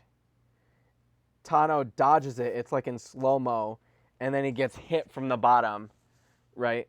And then it rewinds, which confuses me. Rewinds and then goes and does it again, and then they zoom out and they show that she like did this and then bent it with her foot to kick him, which like I like the way that she did it, but I don't agree with the way that they showed it. No other time in the first season at least is there any sort of like rewind, right? Like it just kind of breaks the tone. And I get the tone's kind of supposed to be comic relief a little bit because it's like, haha, he was talking a lot of shit and she knocked the shit out of him. Like I get it's supposed to be kind of funny, but like if you're not going to do that at any other time, then don't do it in the first place. And I get what you were saying before about the slow-mo, like we're trying to make it like a sports, but like at least introduce the concept earlier, right? If you're going to do that kind of rewind thing, right? Like in the one of the quarterfinal matches, be like, oh, that was a nasty hit, and then we get to see it again or something. It's kind of similar to Aang's fight with Ozai, where he comes out from the rocks and he's like, "Come out, little boy." And he grabs him by the goatee, and then he does like the airbending move and pulls him back and show it like 3 times. But it's not a rewind; it's kind of like just like a It's replay. for yeah, it's for dramatic effect, right? And but like that's another thing is like that like what like close up and then wide angle um kind of implies that this is supposed to be a dramatic moment, but as I was just saying, like it's kind of like yeah, it's they win the round, but it's framed as comic relief kind of, right? Yeah, yeah. I got But you there. anyway, so then let's talk about the equalist thing. So I like the electricity stuff, although I think it's kind of a cop out. Teach those bitches how to chi block. Um, although Cheap Pearson stuff too, but I know, but like the whole remember the thing is like, oh, we hold the power of a chi blocker in our hands. Like the, if I'm a chi blocker, I'm pissed off because it's like I went through this whole process to learn how to chi block, and these bitches get to do the same thing I did, but a lot less cool.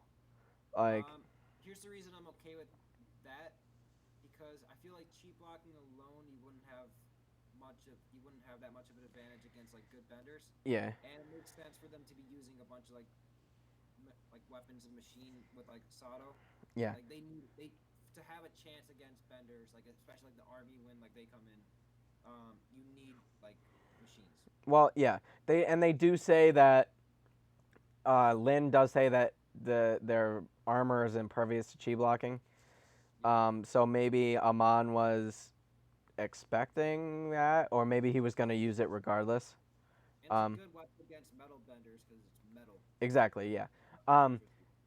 so just I had a real quick comment that I wanted to say that is kind of funny. So all the people pull up their masks, right, and then they take it out of a box of popcorn, Yeah. or at least that one guy does. I'm assuming the other guys do too.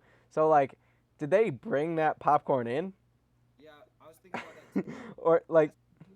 Amon has 1 or 2 vendors planted in the arena, and they know where to go and get it from. That would be my guess. Okay, that's fair. Um, that's an explanation I'll accept because we weren't given any, and I was just like, Like like, maybe if the people in the stands have to pay with like a certain, or like say something when they come up to them, and then they're like, okay, and they give whatever. him it. Yeah, that's probably fair. Um, okay, so then I want to talk about specifically Amon in this scene because Amon in the scene, again, is just establishing himself as a phenomenal like intimidating villain. So couple things he does, right? So he still maintains, and we didn't talk about this earlier, but he gave all the people he took their bending away a chance to fight for it, Oh yeah. which is like one, I think it's cool in the sense that he has this kind of like perverted sense of like chivalry. Like he's like, I'm not gonna just like straight up take your bending away. I'm gonna give you a chance to fight for it. Mm-hmm. Um, and he does that with all of them. And obviously he like straight up just like dodges out of the way and then takes their bending away. Um, and so he does this. I believe I might be wrong, but I think he does the same thing for these guys too. Oh no, he does. He does, right? Because he's got them pinned down, and then they're like, "Oh, you want a shot at the champs or something?" And then they immediately like Yeah. take him out or whatever. But Let me say one thing about that. yeah, go About ahead. when people fight. There was, I think it was from Tarlock, when in the second to last episode, when he's in prison and they're talking to him, and my cat's going off. Um, but they're talking to him about bloodbending and stuff, and he says something about how he knew, and like it was like he's had a similar sensation or something, but he made a comment that made me think that Amon's slightly bloodbending people when he fights them when they're using bending, not like straight up bloodbending, but just enough so they're missing blows or like missing hits, and like I forget what the comment was, but it made me think that Yeah, like so, you know what I mean? yeah, so I know what comment you're talking about is either Mako or Korra says something like, "Oh, he'll just bloodbend it away." And since you can't bloodbend the actual elements, I'm assuming Moving I your arm away. assume by that statement he meant like, "Oh, he's moving your arm out of the way so that you don't hit him directly." Yeah, that's what. Yeah, so maybe that's why he'll never lose against a bender straight up because it can just do it a little bit. Yeah, so we'll get back to that later, because I have a lot to say on that specific point. But so yeah, so he takes away all the champions bending, right? And obviously they're not. I wouldn't say they're the strongest benders because obviously they're cheating, but at the same time, like he takes their bending away, right? And then I don't remember what he says, but he goes up through the top of the ceiling, Yeah. right? And Korra chases him. He gets up in this is something that I personally I like as like a badass thing. He gets up onto the airship as Korra like blasts fire up, and all the other guys like go and like fly away, and he's just standing there like, "Bitch, Yep. you can't even fucking touch me," and Yeah. that like his cloak's billowing and stuff Mhm. like that. That's awesome. And then I think he also says something to Korra during that. I don't remember specifically, but he's like establishing himself as a villain and as a very intimidating villain. Um, Mhm. so what else happens that episode? I think that was a more of a big sequence for Lynn and Korra's relationship because for some reason she always had something against Korra. Korra didn't get along with her, and Yeah, Tenzin said something like, you should really give her a chance. Like I see a little bit of yourself, like as a young girl in her, like feisty, rebellious, whatever. And there's a good sequence where they're both kind of fighting. Like Lynn goes after him, and I think she has him. Like she's hooked onto the ship. She can go up there and go after him, but she sees Korra in trouble. falling. Yeah, Yeah, chooses to go save Korra instead of like Lynn would always go after in the first episode. Lynn definitely would have gone after a villain instead of saving Korra, even though she's the Avatar. But then I think Tenzin's talk kind of turns that around for her.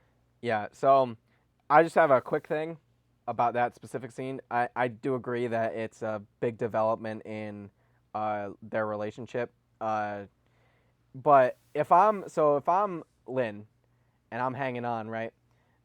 I get that it's another argument would be it's stupid to go after them alone, but I'm holding on, and I see the Avatar falling back towards a bunch of water. I'm not that concerned. True. Like you remember, she like when she swims over to the pro bending arena, she dives off a giant cliff and then pulls the water up so that she doesn't make a splash Yeah. and is completely fine. Like I just I you might say that she was falling from too high, but either way, I'm like, yeah, I'm not concerned. She's fine. Aang did the same move when fighting Ozai too. Yeah. Yeah. So I think that's it for that specific for that episode. All right. Yep. So So, Evan. yeah. So next is the aftermath, which is obviously the aftermath of that. And it's Korra begins to suspect that one of her allies may be working for the Equalists. Tarlok publicly denounces Lin and calls for her resignation. Mhm. So the second part of that is obvious is that Lin was obviously entrusted with the sake or with the safety of the arena and failed. So Tarlok's like, "Hey, get her out of here." And then I believe he replaces her with Saikon or however you say his name, Should. Yeah. who's like a sycophant basically, right? Like he is under Tarlok's control. Yep. Um, so let's talk real quick about the whole Sato plot line. Mhm.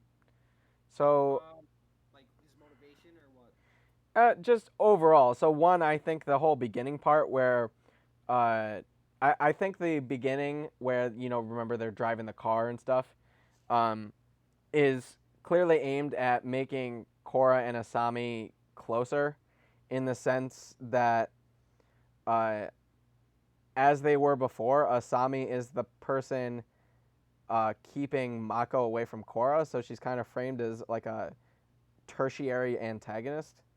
Yeah. So I thought Asami was honestly like with Sato when I first watched it. Like I thought Asami was gonna be like the bad guy, like getting close to the Avatar or whatever. I think that might would have been a lot better. I think that would have been hindsight's 2020, but I think that would have been a great path to go down. And then have her change at the end instead of always just being like kind of Yeah. unaware of it. Well, so like yeah, so instead of having her be unaware of it, like you can still basically have the entire episode play out exactly the same, right?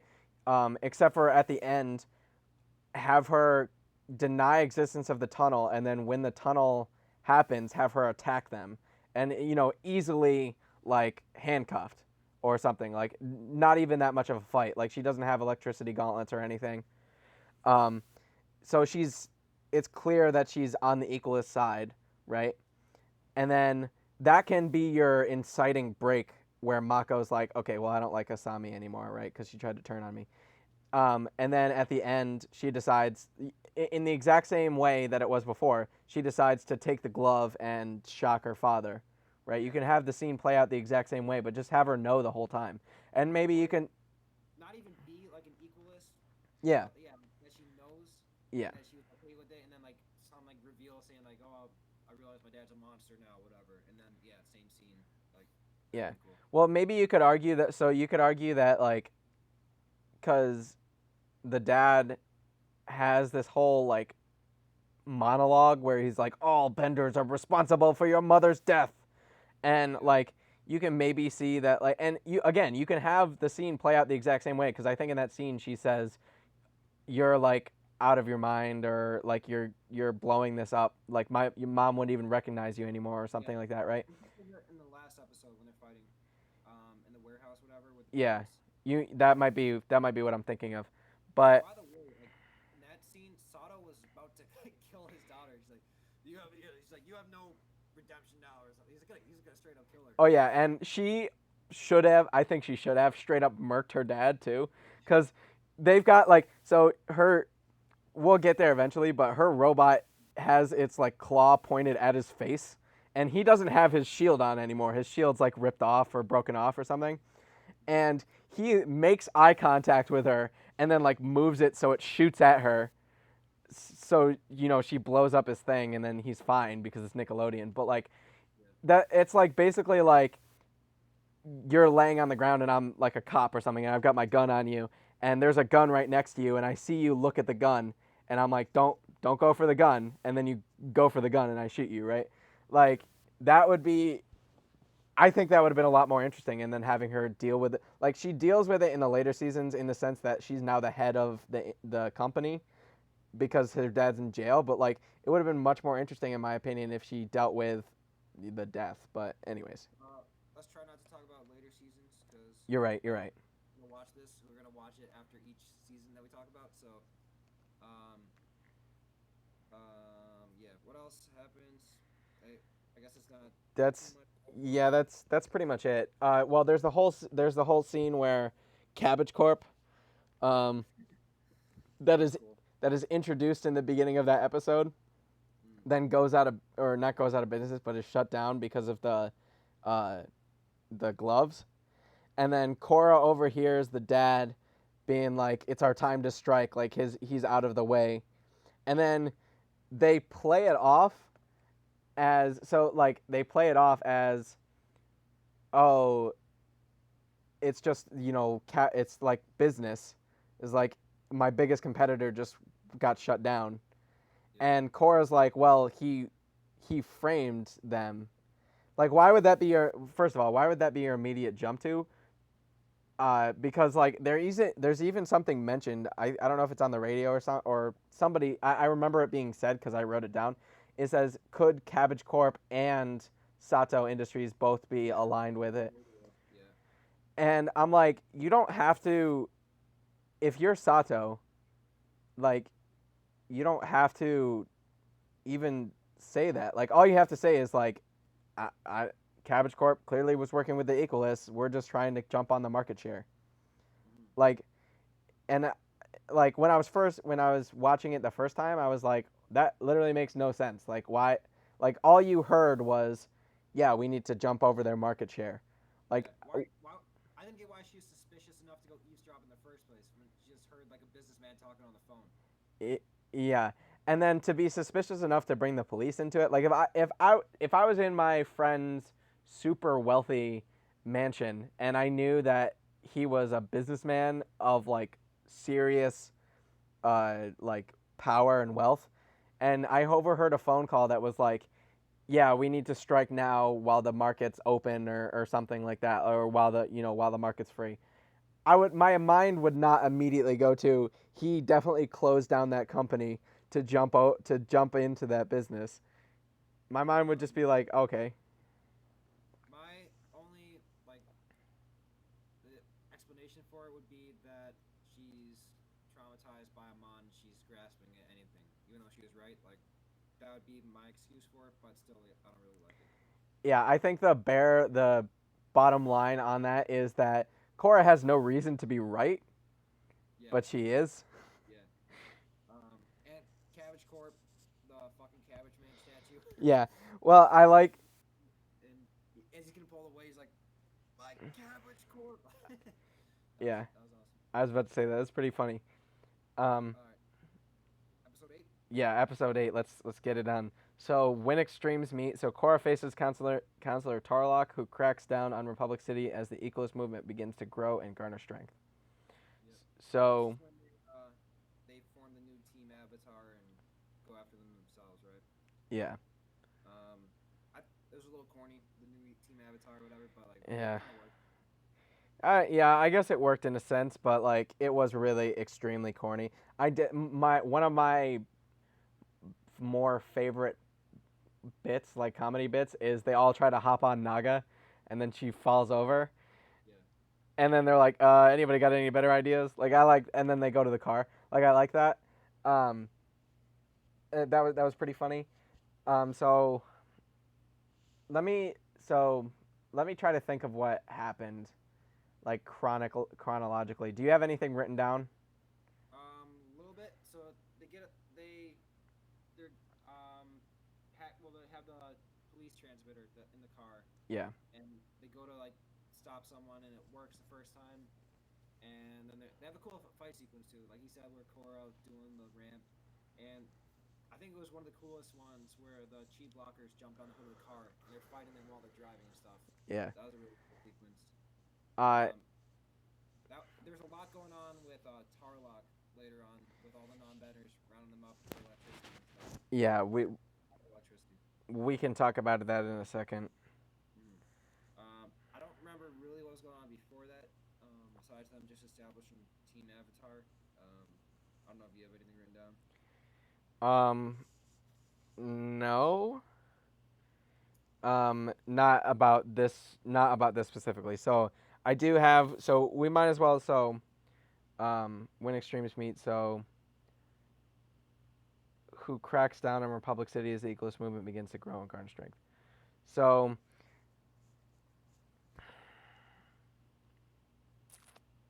So this is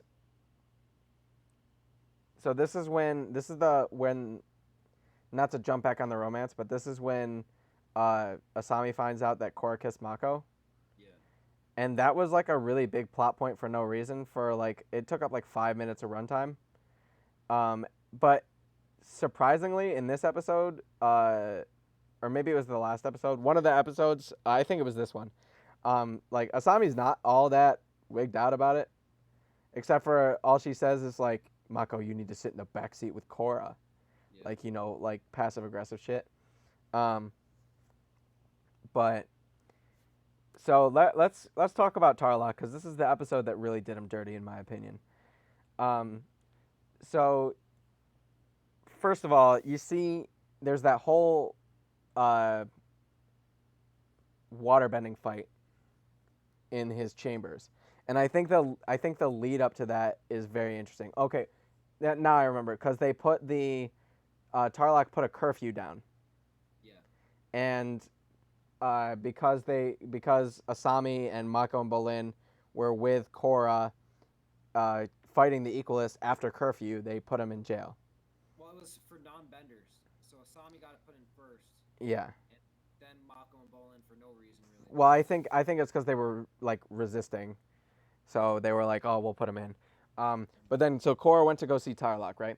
And then they start at what I believe this is true, and correct me if I'm wrong, but they start as pretty much a water v water bending contest, and Korra's like getting her ass beat. Like Tarlok, if I'm remembering correctly, because I don't remember if she throws any fire or not, but I believe Tarlok is like whipping her butt. And then she Earth the wall. exactly she only wins because she earthbends the wall over, right? And that so one I like that Tarlok is semi competent at least, and he's like, all right, well, no one like I can waterbend. Although it does beg the question: are all the council members benders? Good point. Because one, unless it's written into like a charter or a rule that all the representatives have to be benders, that's dumb. But two, I kind of see the equalist point in a sense that if you're a non-bender, you don't have any representation on the Yeah. council. But in the flashback, Sokka's a councilman and he's a non-bender. So I would say that there's probably no rule against it, but I'd say maybe it's easier for a bender to rise to power and get in that position than non-bender. And since Sokka was like obviously like a legend, whatever, he yeah, got in. But yeah, maybe it is mostly benders. that's fair. But yeah, that brought it up. So obviously Tarlok is a waterbender. That's why he's so against the Amon, right? So like that wasn't a surprise, but it was a surprise how like relatively skilled he was because before then you saw him only like shoot a ton of water at the Equalist and then freeze a couple of them, and like that's fine, but like Katara was doing that on a boat on accident, so like that's not super impressive. Um, what do I want to say? So like it was interesting to see him like, and we're assuming that Korra's a master waterbender, um, or at least close enough to be called a master. So like it's cool that to see that he had some bite to his bark, I guess. And then they ruin it by making him bloodbend without a full moon. Okay. Yeah, let's talk about bloodbending next episode, or when they get the flashbacks. About the non-full moon and ending. Okay, so I will not say anything more about that specifically, but I will say that it Tarlok would have been a much better character to me if one of two things would happen. Either he is such a weak waterbender, like he's like, all right, I can waterbend, but I can only like do it do very little. Like I can't control a ton of water, and I can't do it very quickly, right? That was the reason that he got on the council and was so political because like he can't take power in the Northern Water Tribe because he's not a good bender. So he came to Republic City for opportunity, and because he's smart but he's not a great bender, he was always like looked down on or whatever. and so he had to always use his wits to get power, and so that's how he got on the council. Like I think that would have made a better character, although it was nice to see him waterbend. And then two, like you don't even have to like so trying not to talk that much about the bloodbending. You don't even have to bloodbend Korra there. What are you gonna do? Just surrender. All you have to do is be like Korra attacked me. Yeah. And like as we've talked about before, all the other council members are like 100% with him. So Tenzin might be like, "Well, I trust the Avatar. She said that you arrested her friends." All Tarlek has to do is say, in between the council meeting and this fight, be like, "Hey, Saikon, let Avatar's friends go," and then be like, "What are you talking about? They're not in jail." True. Although like the plan makes sense for if because he's trying to get Korra out of his hair, and he frames the Equalists by putting their stuff down. So I mean, it makes sense because he's like, all right, yeah, we're both victims here, and he's still siding with the Avatar even though he's not. Like I get his plan. You know what I mean? Yeah, I get his plan too, but like, I don't know. I Because just he wants Korra. If he says that, then Korra's gonna be right back getting in his way of things. Because he's trying to eliminate her from you know. yeah, I don't know. I think it would have been better if so like I'm seeing this like I'm thinking about this right now. Like if I'm Tarlok in this situation, not only do I say the Avatar attacked me, but I also release them from prison. And then if she's like, "Well, we were just out as Team Avatar helping you guys catch the Equalists," I say, "Well, okay, Korra, you're already a member of the task force. Why don't I make your friends a member of the task force, and then you guys can come with me?" Like Yeah. it just seems to me as a character who was shown to be completely politically savvy, he resorts to force very quickly Yeah. Yeah. when he That's when he could definitely talk his way out of it. mm-hmm. Um, do you have anything else to say? Um, not really about that episode. Yeah. We can go to the next one. All right, yeah. So this episode ends real quick. Amon puts Korra in a case, a steel Tarlock. case. Yeah, Tarlok. Sorry, Tarlok puts her in a case, and she has to meditate to get out, basically. So then, episode 9, out of the past, we're we're 3/4 of the way there. So Korra tries to understand her visions. Tenzin and Beifong search for the Equalist hostages, but their plan is based on false information. So, There's a cool little scene where Lin metal bends, Bolin's fly up. She's like, your fly was down. It's like, thank you. yeah. So, so she lets them out of prison, so that they can help her find Korra, right? Yeah. And then so Tenzin's with them, Yep. and then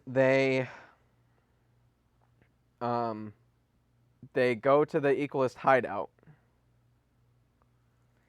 and look for Korra, but they find her other metal benders, but they took their bending away. But they don't find Korra. And that's when they find out that the Equalists didn't attack City Hall or whatever. Right. So then so the visions we get are of Aang and Sokka dealing with this guy Yukon. Yep. I like the vision. I like the flashbacks. Yeah, the flashbacks are fine, but it just kind of like it's kind of like reminds me that like we definitely could have had a series about adult Team Avatar, I and would rather have that. I like Korra and stuff, but yeah. and especially like there's the one interaction where Toph and Aang are about to go arrest Yukon, and uh, Avatar Aang's like Toph, like you didn't need to be here, like this is Avatar business or something, and she's like you need backup, Twinkle Toes, and he's like I'm 40 years old, can you stop with the name? And she's like afraid not. Like that's funny, that's in character. Yeah, I wish. Sokka's like, I once bested a man with my trusty boomer. Like he's kind of like charismatic. Aang just seems a little dry. Like he's always too serious in the flashbacks. I wish he was more like the How he I don't was. know. Even I know Aang's like, but yeah, like more like happy almost because he's always frowning. He's like, oh, you please stop calling. Like Aang would have been like, I don't know. I don't know how he would have said it. What he would have said, just like more fearful. Yeah. Well, it's interesting. Like in all the fan art of like the adult series, he's always doing the ball trick and like smile where it like spins around. Like yeah, that's No, kind. that you see that later in the show. Yeah. You see a picture of that. Yeah. It's not really a spoiler. It's that one little scene. I think it's the fourth season. There's some guy on a dock. He's like, "Wait, you're the Avatar." He's like, "I want to add you to my collection of photographs of the Avatar." And she's the second one. Yeah. And the photograph of Aang is doing like this. It's like from the show. Um, it's Yeah. cool. But Yeah. um, So other than that, in this, so there's a vision. Let's talk about Yukon real quick because that's the obviously the big reveal of the episode. yeah. What do you got to say? Um, I'd agree. All right, I'm fine with the blood bending without a full moon because maybe, like, obviously it takes a lot of practice. He trained it. You get to see like the later on the training sequence stuff. It takes a very skilled, a lot of practice, specific knowledge, right? I'm fine without the full moon. It is a little weird with like the mind blood bending without any movements. How he's able to just like go down with his eyes and like everyone in the room is instantly blood bent. That's definitely OP. Um, I'm fine with the non full moon, but yeah, just the mind blood bending. I don't. I definitely think they could have done that differently. Yeah. So I think that the bloodbending without a full moon is fucking stupid. And here's why. Here's my case, right? So we already have very established rules of the magic system. And it is I would say of like so there's a hard and a soft magic system. Hard magic systems are where the rules are clearly defined and soft magic systems are, willy-nilly like Harry Potter where it's just kind of like, yeah, do magic can do whatever, right? So I would say bending is a very hard magic system in the sense that we have very clearly defined rules, but it is one of the softer ones in the sense that, like I don't, How I much can you bend? yeah, there's no very specifics like that, right? But it's very clearly laid out the requirements for some of the other styles of bending, and we kind of skipped over this, but everybody can lightning bend.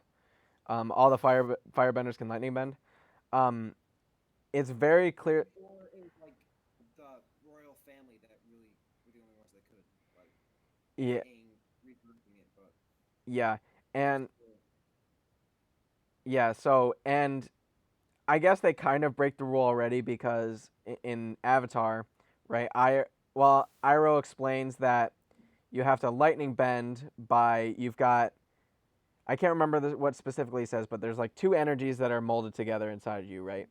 Yeah. And you have to focus and split them apart, and the energy that draws them together, you redirect it out of your gut into lightning, right? Pretty much. Yeah. Basic, not getting too in depth, right? Yeah. And then redirecting is that you have to take it in one, take it down into your center where those energies are, and then direct it out the other way, right? Yep. Um, so it's very clearly defined. I guess in Avatar, Azula's mental state is kind of wild, and she's still lightning bends. So I guess it's fungible, I guess. But does Mako to you seem like a guy who is very zen and Yeah.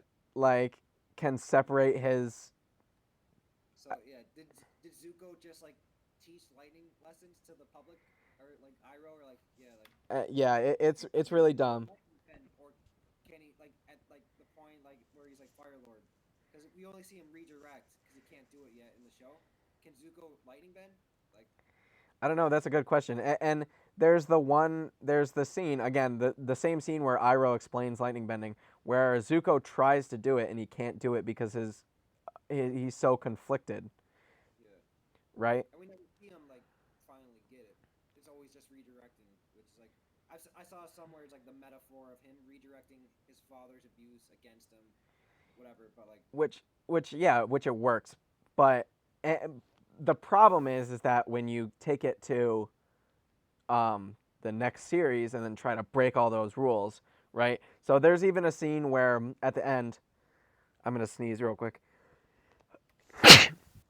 Um, there's a scene at the end where Mako is being blood bent into a position, and he just goes like this, and lightning jumps out. Like he doesn't even do anything. Mhm. I liked that scene and I disliked it for like that reason. Like, I mean, it was cool to see him break out of it that way, but yeah, you gotta have some like Azula like movement, Yeah, you know? yeah. So and then yeah, so then the bloodbending. You have the very established rules that like during a new moon, uh, waterbenders can't even bend. Like the same I way. feel like you could bend, they're just weaker. Okay, Cause like they can always bend, like saying like with firebenders, like they can always bend unless there's an eclipse or waterbenders that they completely lose the moon from the sky. Like I think new moon, because that would be like, um, I think they could still bend. They're just not. They're weaker. okay. Well then it's implied that it's a lot weaker with the new moon, right, and then stronger with the full moon, right? Yeah. So the backstory we got for bloodbending from Hama, right, who was the developer of the technique as far as we know, right, is that they kept her as a waterbender in a prison with no water around her to bend at all. Mm-hmm. And she found that her bending was strong enough only during the full moon that she could bloodbend, Yep. right? And the implication, at the very least, is that during the full moon, her bloodbending was strong enough to actually physically reach out and take not only water but actual blood, right? Which blood is not like it comes out as a liquid, but it's not really a liquid. It's a lot more of a plasma. It's a lot thicker to bend, right? I It, assume they meant just like the water in the body, like when they call it bloodbending, but that too. whatever. That's fair, I guess. But anyway, so it's implied that if she tried to do it not during a full moon, she couldn't do it, and actually she doesn't do it during full moons because she, again, Yeah. it would be implied that she was taking all these Fire Nation people during the full moon, that she wouldn't stop doing it if she could, right? Like if she could do it all the time, she would keep doing it, right? Yeah. And so don't break that established rule. Like you can give Yakone, make him a bloodbender, that's fine. But all you have to do is set that council scene at night and make it a full moon. That's all you have to do. And it's fine. And all of a sudden the bloodbending makes sense. And you don't have to say like, "Oh, well, we have multiple witnesses of you bloodbending uh yada yada yada." Like that's all you have to like it's such a simple change that all you have to do is make that council scene at night to bloodbend people and that's it. Uh-huh. And then The you explanation they used for it was Sokka saying like, yeah, we know it's only supposed to be made or possible with a full moon, but I once bested a guy who could firebend with his mind. Like there are unique benders who push the limits of bending. I think that's what he says. Um, which I'm okay with that explanation of not during a full moon because Mama's the first one to do it, right? And she practices in prison on rats, like not probably not the ideal place to practice. So she needs the full moon to be able to do this ability. And Katara never wants to do it because unless it's against Hama or that one where she thought like it was her the guy who killed her mother. Um, but I don't think Katara just goes around practicing bloodbending ever. That's probably the last time she ever used it. So it's known to only be through a full moon. I'd say if you get like a fucked up dude like I forgot his name, Amon's dad. Um, what's his name? I can't remember. Yakone. Yeah, Yakone. Yakone. You get someone who's evil, who's clearly spent years perfecting the ability to not do it during a full moon, and even like get to the point where you can do it with his mind, whichever, which is still OP. But I think a powerful enough person with enough practice and the right mindset, I'm okay with that explanation. Like, and he taught it to his sons. Like it clearly takes a lot of development, and you know, like even Tarlok couldn't do it with his mind. Like he had to like do it, and I don't think Amon ever, when he's like fighting uh Korra and Mako at the end, like he's going like this to hold them up and stuff. Like he's not just controlling everyone with his mind, like his father did. Like even they're not to that point, unless maybe he is. I don't know. Because in the No, so flashback, yeah, so I'm with you in the sense that that's really bullshit. They turn bloodbending into the Force essentially, which is kind of stupid. Like I get it, but I don't know.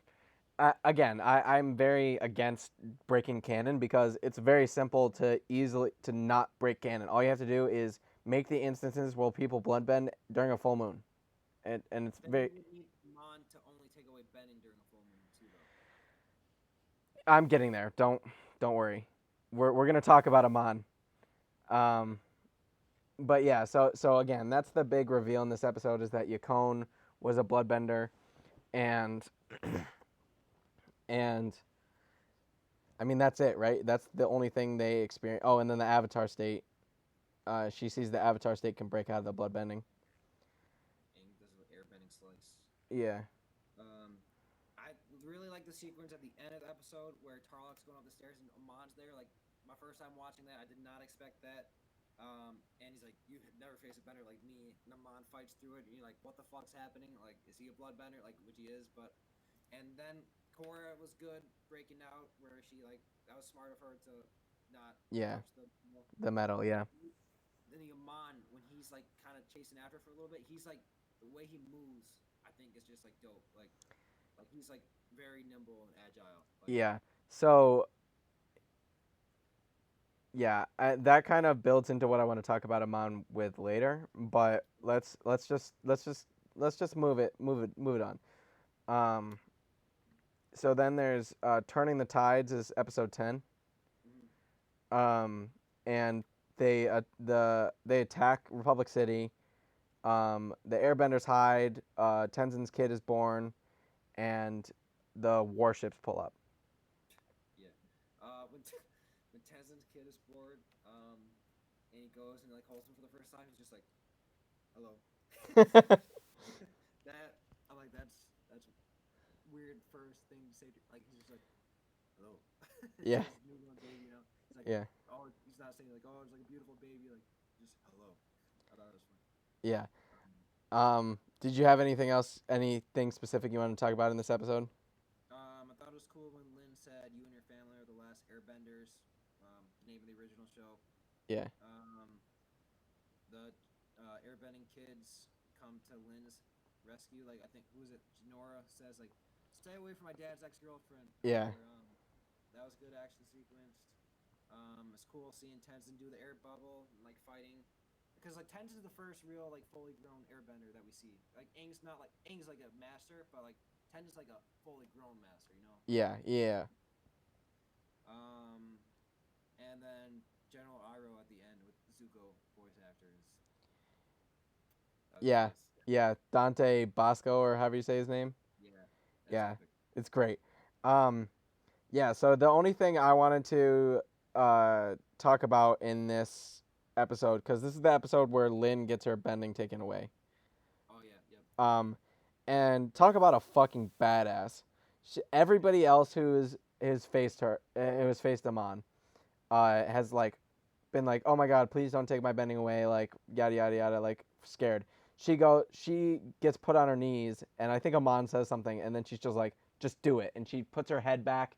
He walks up and does it, and she like, I don't. She just takes it like an absolute beast. Yeah, I got a little goosebumps when you're like describing that scene. Like that was good. Yeah, Yeah, definitely. like, and it gives you like, it's such a character moment for Lynn because it's like you understand what kind of person she is if you didn't already. Like you get like she's loyal, but also at this point, like, because she rescues her officers, and at this point she's like she knows that she's gonna get her bending taken away, and Yep. she's just like, yeah, come the fuck at me, bitch. Mm. Um, There's gonna be a Fire Lord Iroh one day. you think so? I mean, like I'd assume that's the firstborn. I assume Itzumi's son. I think that's their name, right? I think so, yeah. Google's daughter. But because like Iroh is supposed to be the Fire Lord, so there's gonna end up being a Fire Lord Iroh, which is cool. Yeah. Do you want to just go to episode 11? Well, do you have anything else written down for episode 10? Just like little things mostly.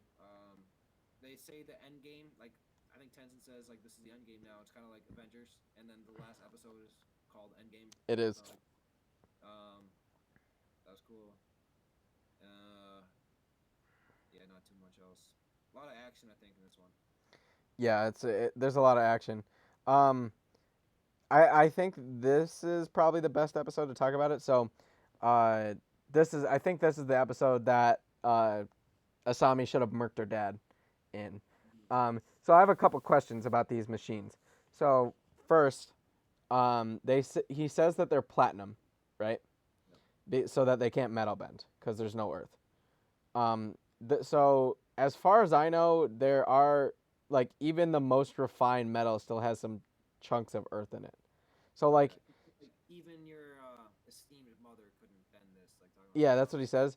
But like I think you should give Toph a whack at it because I bet you she could do it. And then so second thing about these machines, they seem pretty easy to knock over, and then once they're knocked over, they're pretty much defeated. Because so there is that one when Asami's fighting her dad, one of them stands themselves up, but every other time you fight those machines, all they have to do is knock them over, and then they're defeated or out of the fight. There's one point where there's an angle, and I saw like a little it's almost like a training like kickstand thing on the back. Yeah. So I was just about to say, if you're a metal bender, I guess if you're a metal bender, you're an earth bender by default. I feel like it'd be mad easy to knock these things over. Just like pull a piece of earth up on one of them, and then they'll tipple up. Like you shouldn't even have to metal bend, right? Yeah. And then they kind of knocked out the metal benders with a magnet. At the yeah, Kind of like, you're right. But I feel yeah, I guess you're right. That's fair. still there, right? Because he came. That's when they came in to save Tenzin. Yeah. You're right. So second thing, Platinum's melting point. I have to sneeze again. Holy shit. Oh, God. Platinum's melting point is like just over 3,000 degrees, and so guess what, Mako? If you're good enough to lightning bend, you're good enough to have blue fire, which guess what is 3,000 degrees. That's a fair point.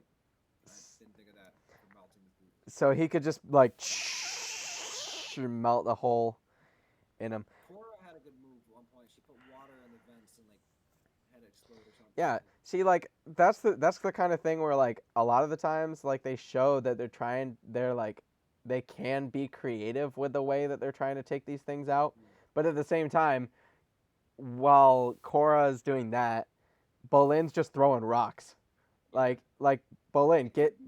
Too, because there's so many of them, and there's also chi blockers and the guys with the other stuff, whatever on the ground. Maybe they just don't have time to like, I don't know, like go after one and knock one at a time out. I don't know. Yeah. They're kind of preoccupied with everything else. Yeah. All right, and then let's talk about real quick at the end, because I think this is between the end of this episode and the beginning of the next one. So,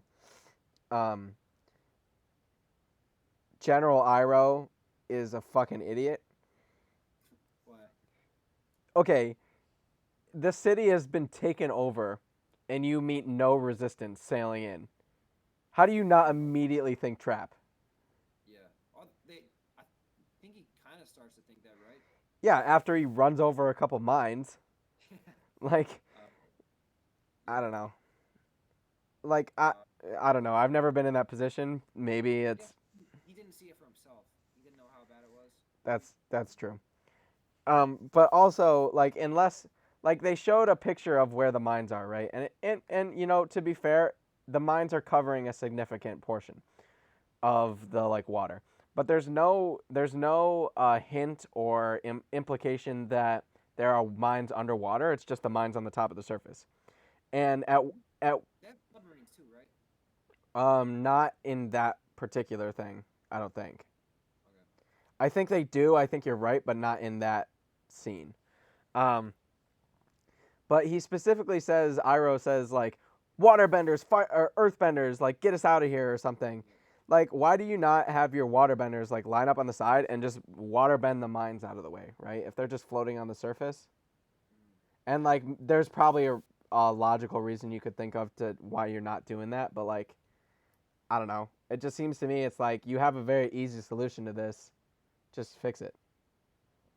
And they get double teamed by the planes too, getting bombed. That's true. I forgot about the planes, which, yeah, I guess that's fair. I was about to say something about the planes where it's like, dude, why do you need bombs? But like, at the same time, it's like, although in the next episode, in the episode 11, um, Iroh goes on that like, he like tears up a bunch of planes, Yeah. and there's this one fucking idiot that flies over the top of a firebender and opens his bomb door. I'm like, you're just fucking stupid. And Iroh does exactly what you think he does: shoot fire upwards, and the bombs explode in the plane. Like, I don't know. Here's the thing. Yeah, I get it. Probably it's just some random guy off the street that agreed with the Equalist. But like, if I'm a non-bender, right, and my whole goal is to overthrow this, right? I study the strength and weaknesses of my enemies, right? Yeah. And if I know that firebenders can bend fire, and like, it's not like I don't know that this guy's a firebender. He like used the fire jets to like catch up to that one plane while he was falling. Like, I know he's a firebender, and I have a bunch of explosives in my plane. I'm not gonna expose the explosives, right? I gotta know.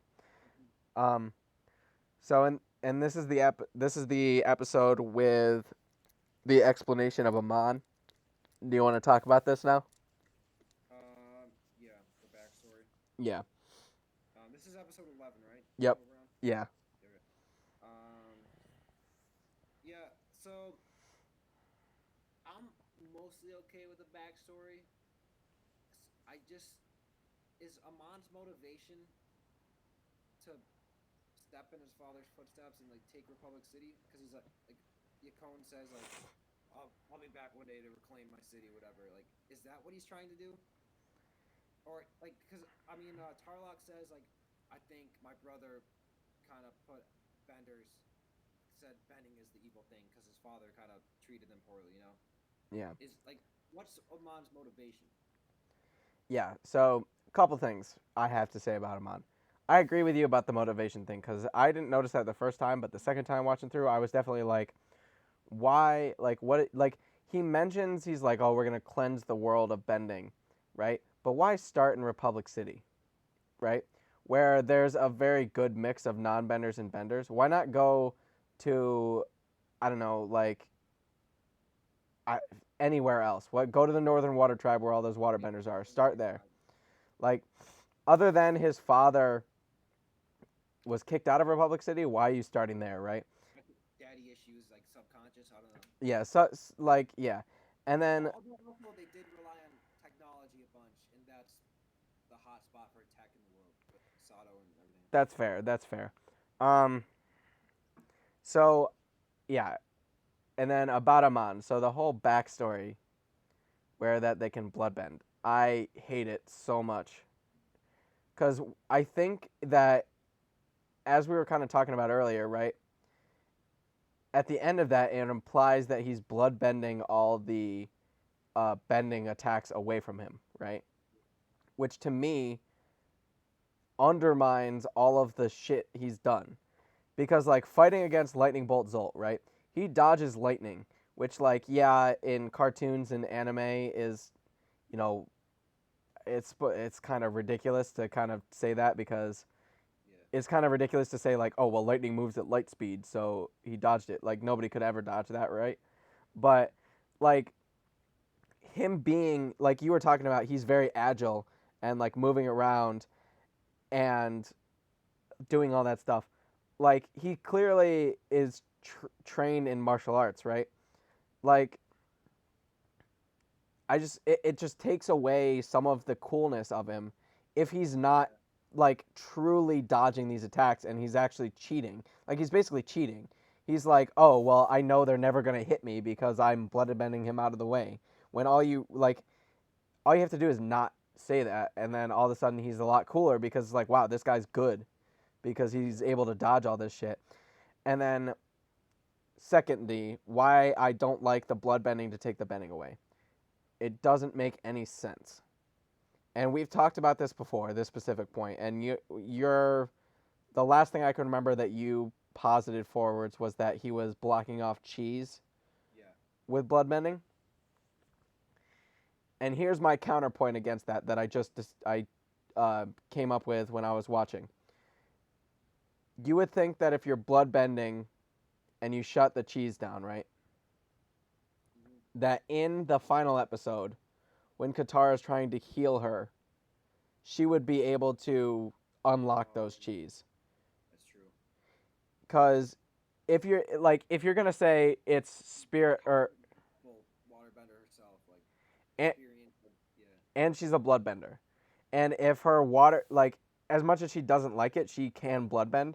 So and she's 80 now, so she's probably way stronger. So if she can't do it with normal healing, like why would you give up? Just be like, all right, wait, we're gonna wait till the full moon. Yeah.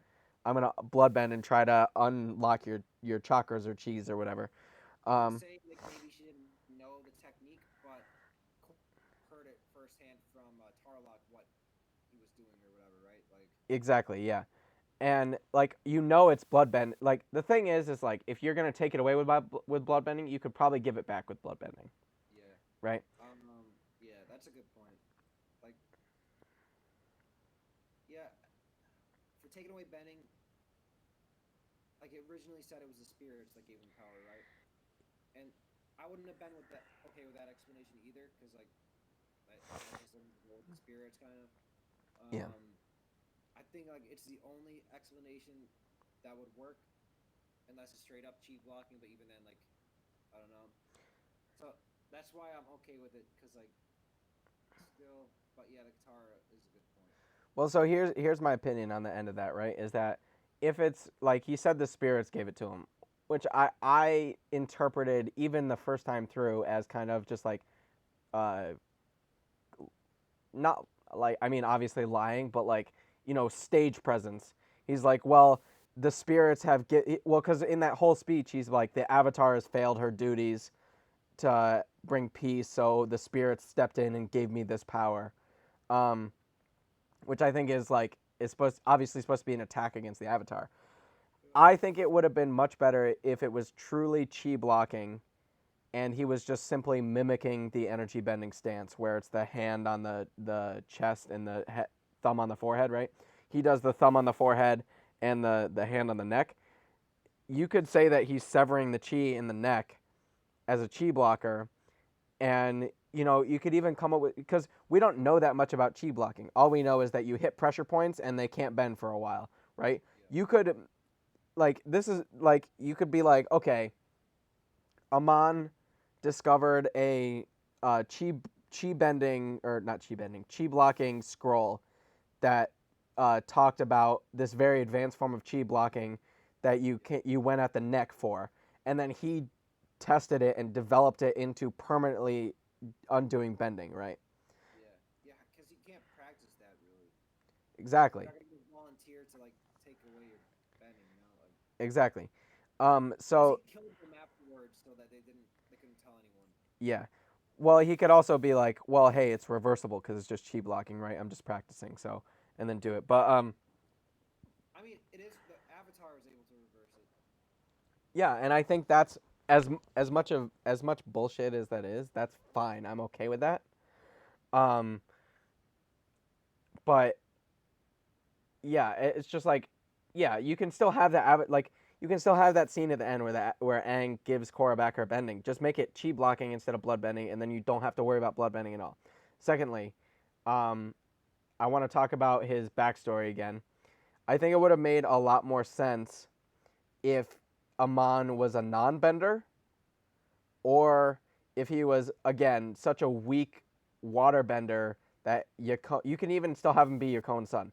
If he was a non-bender, Yakone would disregard him completely, and being kind of the older son, that would weigh on his conscience pretty heavily and make him hate his father and all this other you end up at the same result if you just change that one detail about him, Mm-hmm. or make him again such a weak waterbender that Yakone is like, you're not good enough to be my tool of revenge, so I'm not going to even teach you how to bloodbend.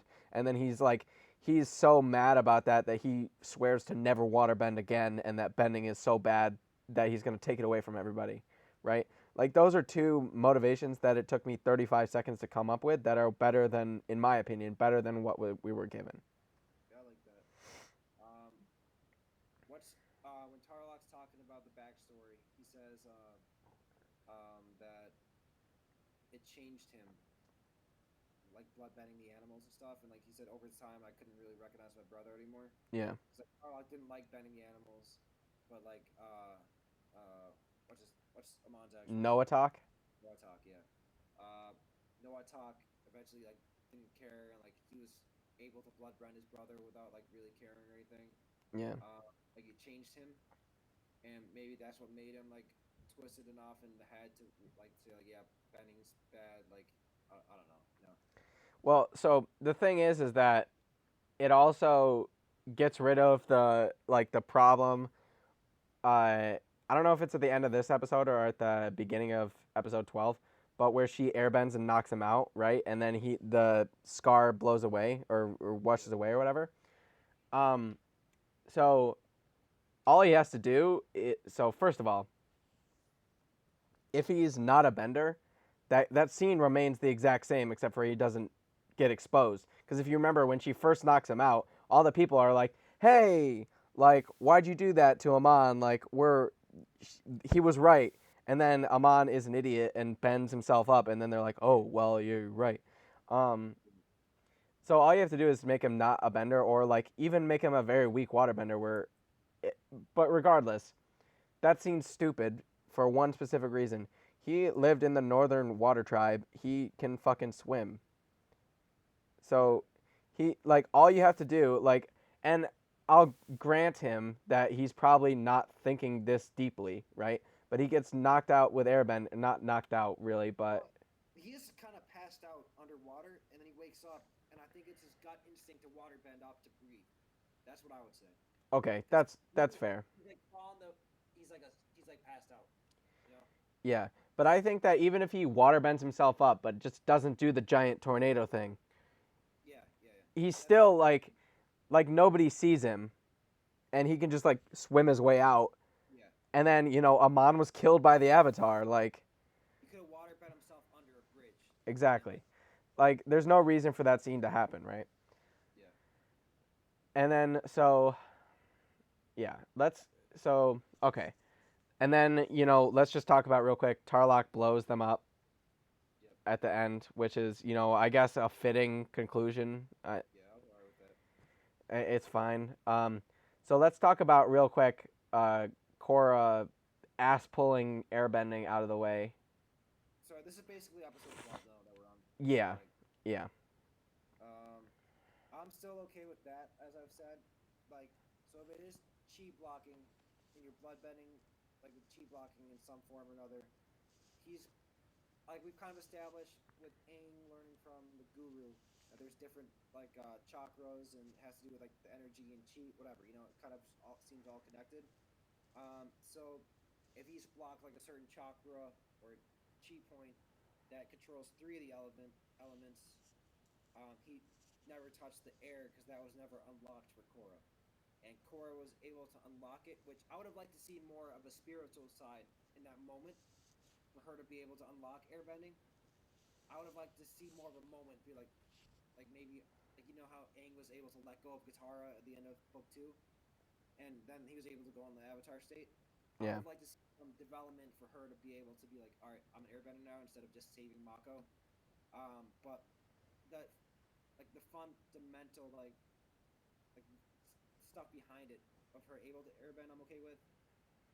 after her bending being taken away. Like, I'm okay with that. Right. So I, as we've discussed before, I have problems with that. Um, and I can poke a few holes in your argument in the sense that, uh, like, why didn't Amon cut off the air if he didn't know it was there because he's never practiced before? Why did he, go through the show of saying he was going to take away Tenzin and his family's bending away because they are only airbenders? I still Um, say like their chakra or chi was unlocked for them, so he would have been able to sense it. It wasn't unlocked for Korra until the point see, he but released. see, but what it like? See, the problem I have with your statement is the term unlocked, because it was never locked. She could, in theory, bend air. The reason she could not bend air is because she couldn't, you know, manifest the spirituality of the element, right? That's fair. The same way that Aang, could bend fire, he actually could bend earth in that episode, but Yeah. he was too afraid when Toph sent the boulder at him to stay in place, right? Yeah, I guess that's different than the Avatar state where he physically could not enter the Avatar state unless he unlocked each chakra. Yeah. No, yeah, that's different. That's fair. So, and I'm still okay with that argument in the sense that, yeah, we've got to do something to make this make sense, but it's got a lot of holes in it. Yeah. All right. Um, and then so yeah, I agree with you that I want to see Korra make some progress as opposed to just an ass pull move in the last episode. Like, this is what we see of her airbending training, right? We see her destroying the gates, her doing the airbending footwork, her trying to airbend air at Tarlok's face on a newspaper, that she doesn't do. Uh, then other than that, we don't ever see her try to airbend again Yep. after that. And then she just pulls it out of her air like nothing. Secondly, she knows all her bending taken away. Why did she do this? Now you could say like it was some mystical bullshit that she knew it was gonna work, but then she's surprised by it. No. Yeah. Maybe like last second, like instinct, like yeah. I don't know. I don't know. It's all kind of fucking stupid, but um, regardless, yeah. The boomy entrance, how about was that was pretty. Oh yeah, Boomy entrance was A1. Yeah. Just Um. the mad laugh. Yeah. Then you see Katara trying to heal her, which we talked about. And she runs away crying. There's another Mako scene, but I don't even want to go into that. But there was something cool. Um, so when she's crying at the end, and she has a tear, right? hmm You see the tear fall. I'm like, all right, what's the point of like, it's like a tear, like falling in the ocean. Like, why is that? It's like they kind of like showed that like Yeah, it's spark. Here's what I thought of.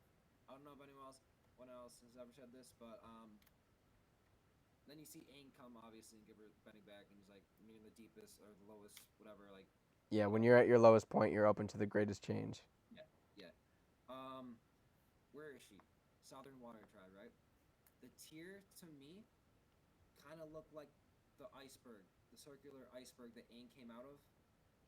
In the Southern Water Tribe, uh, lowest point maybe in the war against the Fire Nation. I don't know, whatever. But maybe that's I don't know, because that's the only explanation I could think of for why they put like some like Emphasis. Yeah. here. It looked like circular, like in same colors as like obviously like the ice, and then Aang shows up. And I thought that was maybe cool. And also the Avatar theme comes back. Yeah. Uh, The Avatar theme is big there. I didn't think about that with the teardrop. I did think it was very weird that they did focus on it for so long if it doesn't mean anything. Like, again, I was thinking, I'm like, why? Like, just it does not make any sense yeah, that. yeah. So I was trying to come up with an explanation for it, and I'm like, maybe kind of looks like the ice ball. Yeah. I think it's fucking stupid that Aang and all the other avatars appear to give her bending back because, as I've said before, or as we just talked about, like if bloodbending took it away, bloodbending should give it back. That's fucking But yeah, it'd be stupid. cool for Katara to do it. Like have a little Katara moment there. Yeah, and it can develop more with their relationship also, because, well, I guess, yeah, well, because like all we've seen is that Katara's like smiling proudly at her during her firebending test, and then Korra's like, "I need to go," and Katara's like, "I know," and then that's the What if only thing you've seen. Katara went to comfort her, and then Aang showed up either like through Korra or like with Korra there, whatever, and you got to see a Katara Aang scene, and he told Katara that she had the, or like I don't know, but like some Katara Aang scene would be cool. I don't know. That, yeah, definitely. I they could have done a lot. Like that could have been a much better scene than it is currently. And then so here's one of my biggest gripes with this scene. So after she gets her bending back, she just automatically goes into the Avatar state, does the air tornado, sends the fire, sends the earth, pulls the water wave, right? Yep. She does the what I would term the mastery demonstration, Yeah. like It's the showing. one with Roku, where when he was telling Aang like then I mastered and he shoots one in each direction. Like yeah. Yeah. And then Aang's mastery demonstration, in theory, is when he's fighting the Fire Lords, when he's got the air, the earth, the water, and the fire going around him. Like, that is mastering all elements. Like, basically, what I'm saying is she cheated in the sense that we didn't get to see her struggle with any of these elements. We didn't, like it's not earned because like Roku, we didn't get to see him struggle with any of the elements, right? Because it's all about flashbacks, right? Yeah. But he doesn't do the mastery demonstration until he's like old. Yeah. He's like 30 something at least. Like Yeah, yeah. like because he went on the whole Avatar journey, like we were talking about before. Um, and then Aang does it when he's thrown into the Avatar state because he's fighting for literally the world. Like he's got to save the world, right? And like, but we watched him over 3 seasons master the elements because he had already mastered air. We watched him master water in book one. We watched him master earth in book two, and then master fire in book three. Yeah. And so we watched his journey, right? Korra, we didn't watch her journey. We just know she mastered water and earth. She, I guess, mastered fire, although we never really got an official word on if she passed that Yeah. test or not. Yeah. And then she just gets air and then does the mastery demonstration. Like she didn't even. I don't know. It's fucking stupid. No, yeah, I'm with you on that. Um, so is there anything else like because we got to the last episode, last scene? Yeah. So I do want to talk about something real quick, and it's just an overall arching. So we talked about very early about how it was only supposed to be 12, the first season, right? It was only supposed to be like a 12 episode like short spin-off basically. Yep. Um, I believe it got greenlit for the rest of the seasons, just based on the pacing around episode 6. Mhm. And Well, all right. What I heard was that it got greenlit for a second season, but I don't know if this has to do with what you're saying. And then like kind of each time like they weren't sure like how far they're gonna go and like ended book three and then like Nickelodeon said let's do one more season. Like I think it was kind of uncertain throughout the show, but I don't know this. If this has to do with more season one going on to season two. Like what were you gonna say? yeah, so well, actually, you might be right. I've heard this from an unconfirmed source that they got greenlit for all 3 seasons. They Could were be. like Yeah. they had signed a contract with Nickelodeon for 4 seasons after the first 6 episodes aired because it had a decent reaction. Um, and I think you can see a definite difference in the pacing between the first 6 episodes and the last 6 episodes. Yeah. In the sense that the first 6 episodes, you bounce back and forth between Amon, pro bending, uh, the stupid ass romance stuff, and you bounce back and forth each time that you don't really give each uh, concept its own due because you don't give it any time to like flesh out, right? Yep. And you also suffer like it your characters suffer from that also because Korra bounces around. We don't even know she likes Mako until Iki mentions it.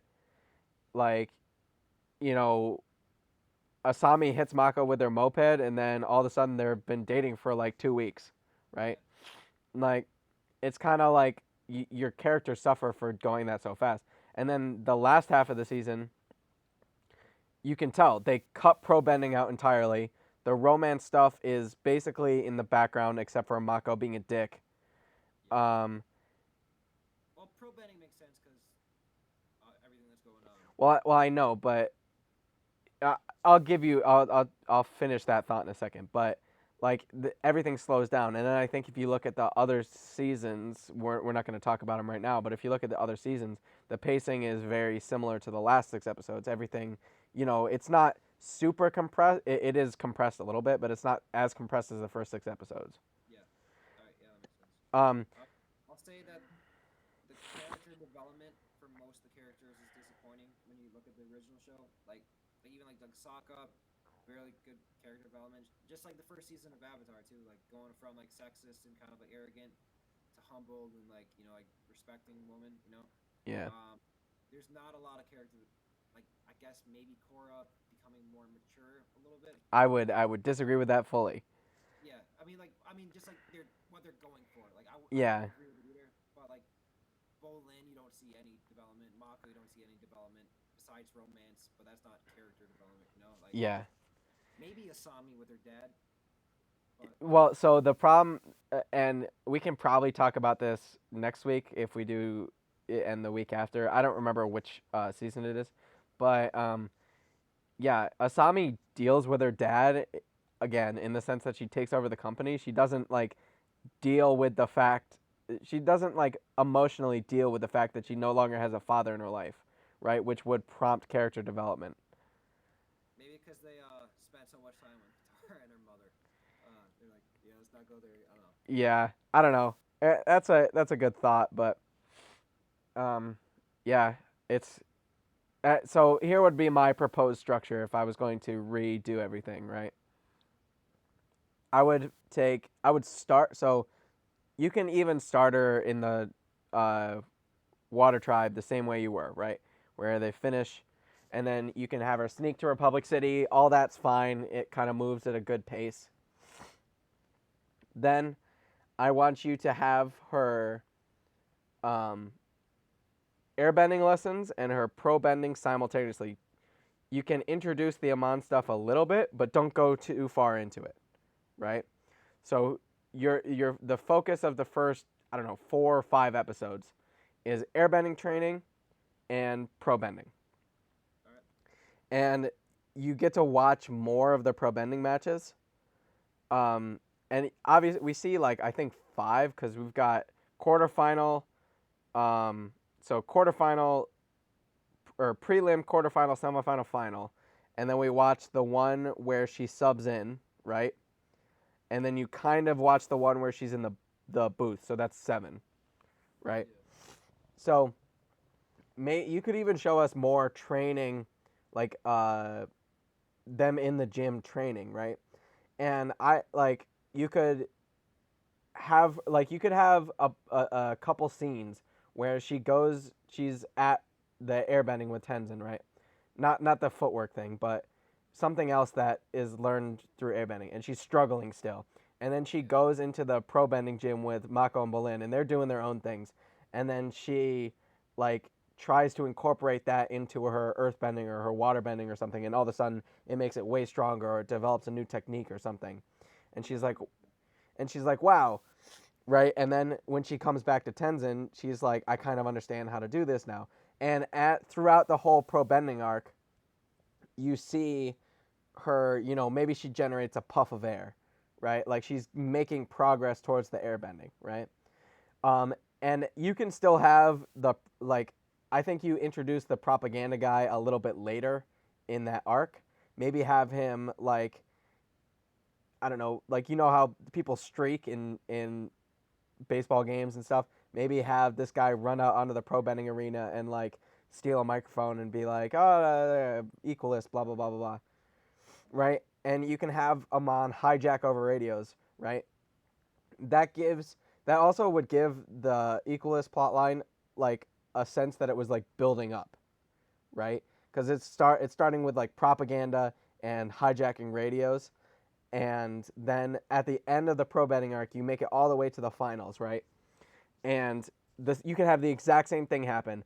Amon says, "Don't have the finals," and everyone like you could even make it so like Tenzin's super cautious, and he's like, if like these guys like are pretty crazy, we don't really want to agitate them, and Yeah. and then they're like, we're gonna have it anyways, because they're That would just have been a big introduction to Amon then. exactly, and you can just and like it makes more sense of them not taking the Equalist as a threat because Yeah. they've just been hijacking radio signals and they haven't really been doing anything. Yeah. Yeah, I like that. And then you go into the Equalist arc, right? For can be the next 5 6 episodes, and that can basically be everything. And then you could even go into like during the Equalist, like after Amon's defeated, right? Assuming you keep the changes that I was doing before, um, where like he's not a bloodbender, is whatever, right?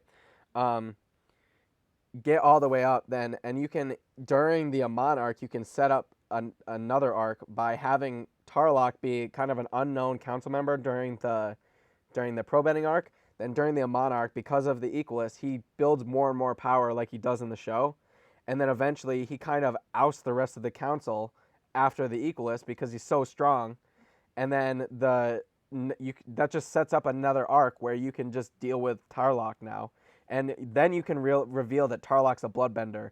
And like I would be a much more amenable if to the whole without the full moon thing if that was how it was, because it's like you're building him up kind of like as a formidable foe, and then he like Korra beats his ass in waterbending, and then he like pulls bloodbending out of his butt.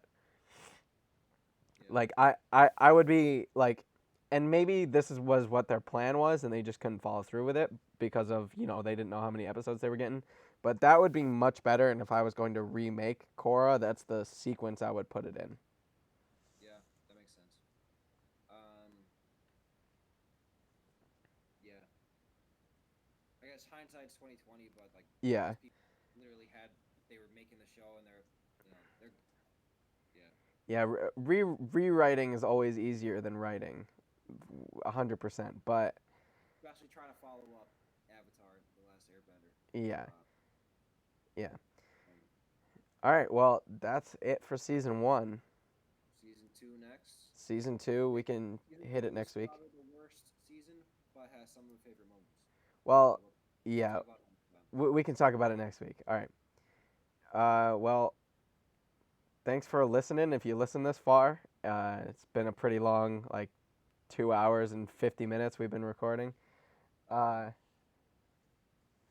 Pretty yes, good first podcast, I'd say. I would say so. Yeah. All right. Um, we don't really have a sign off thing yet, but maybe we'll get one next week. Yeah, maybe. All right. All right.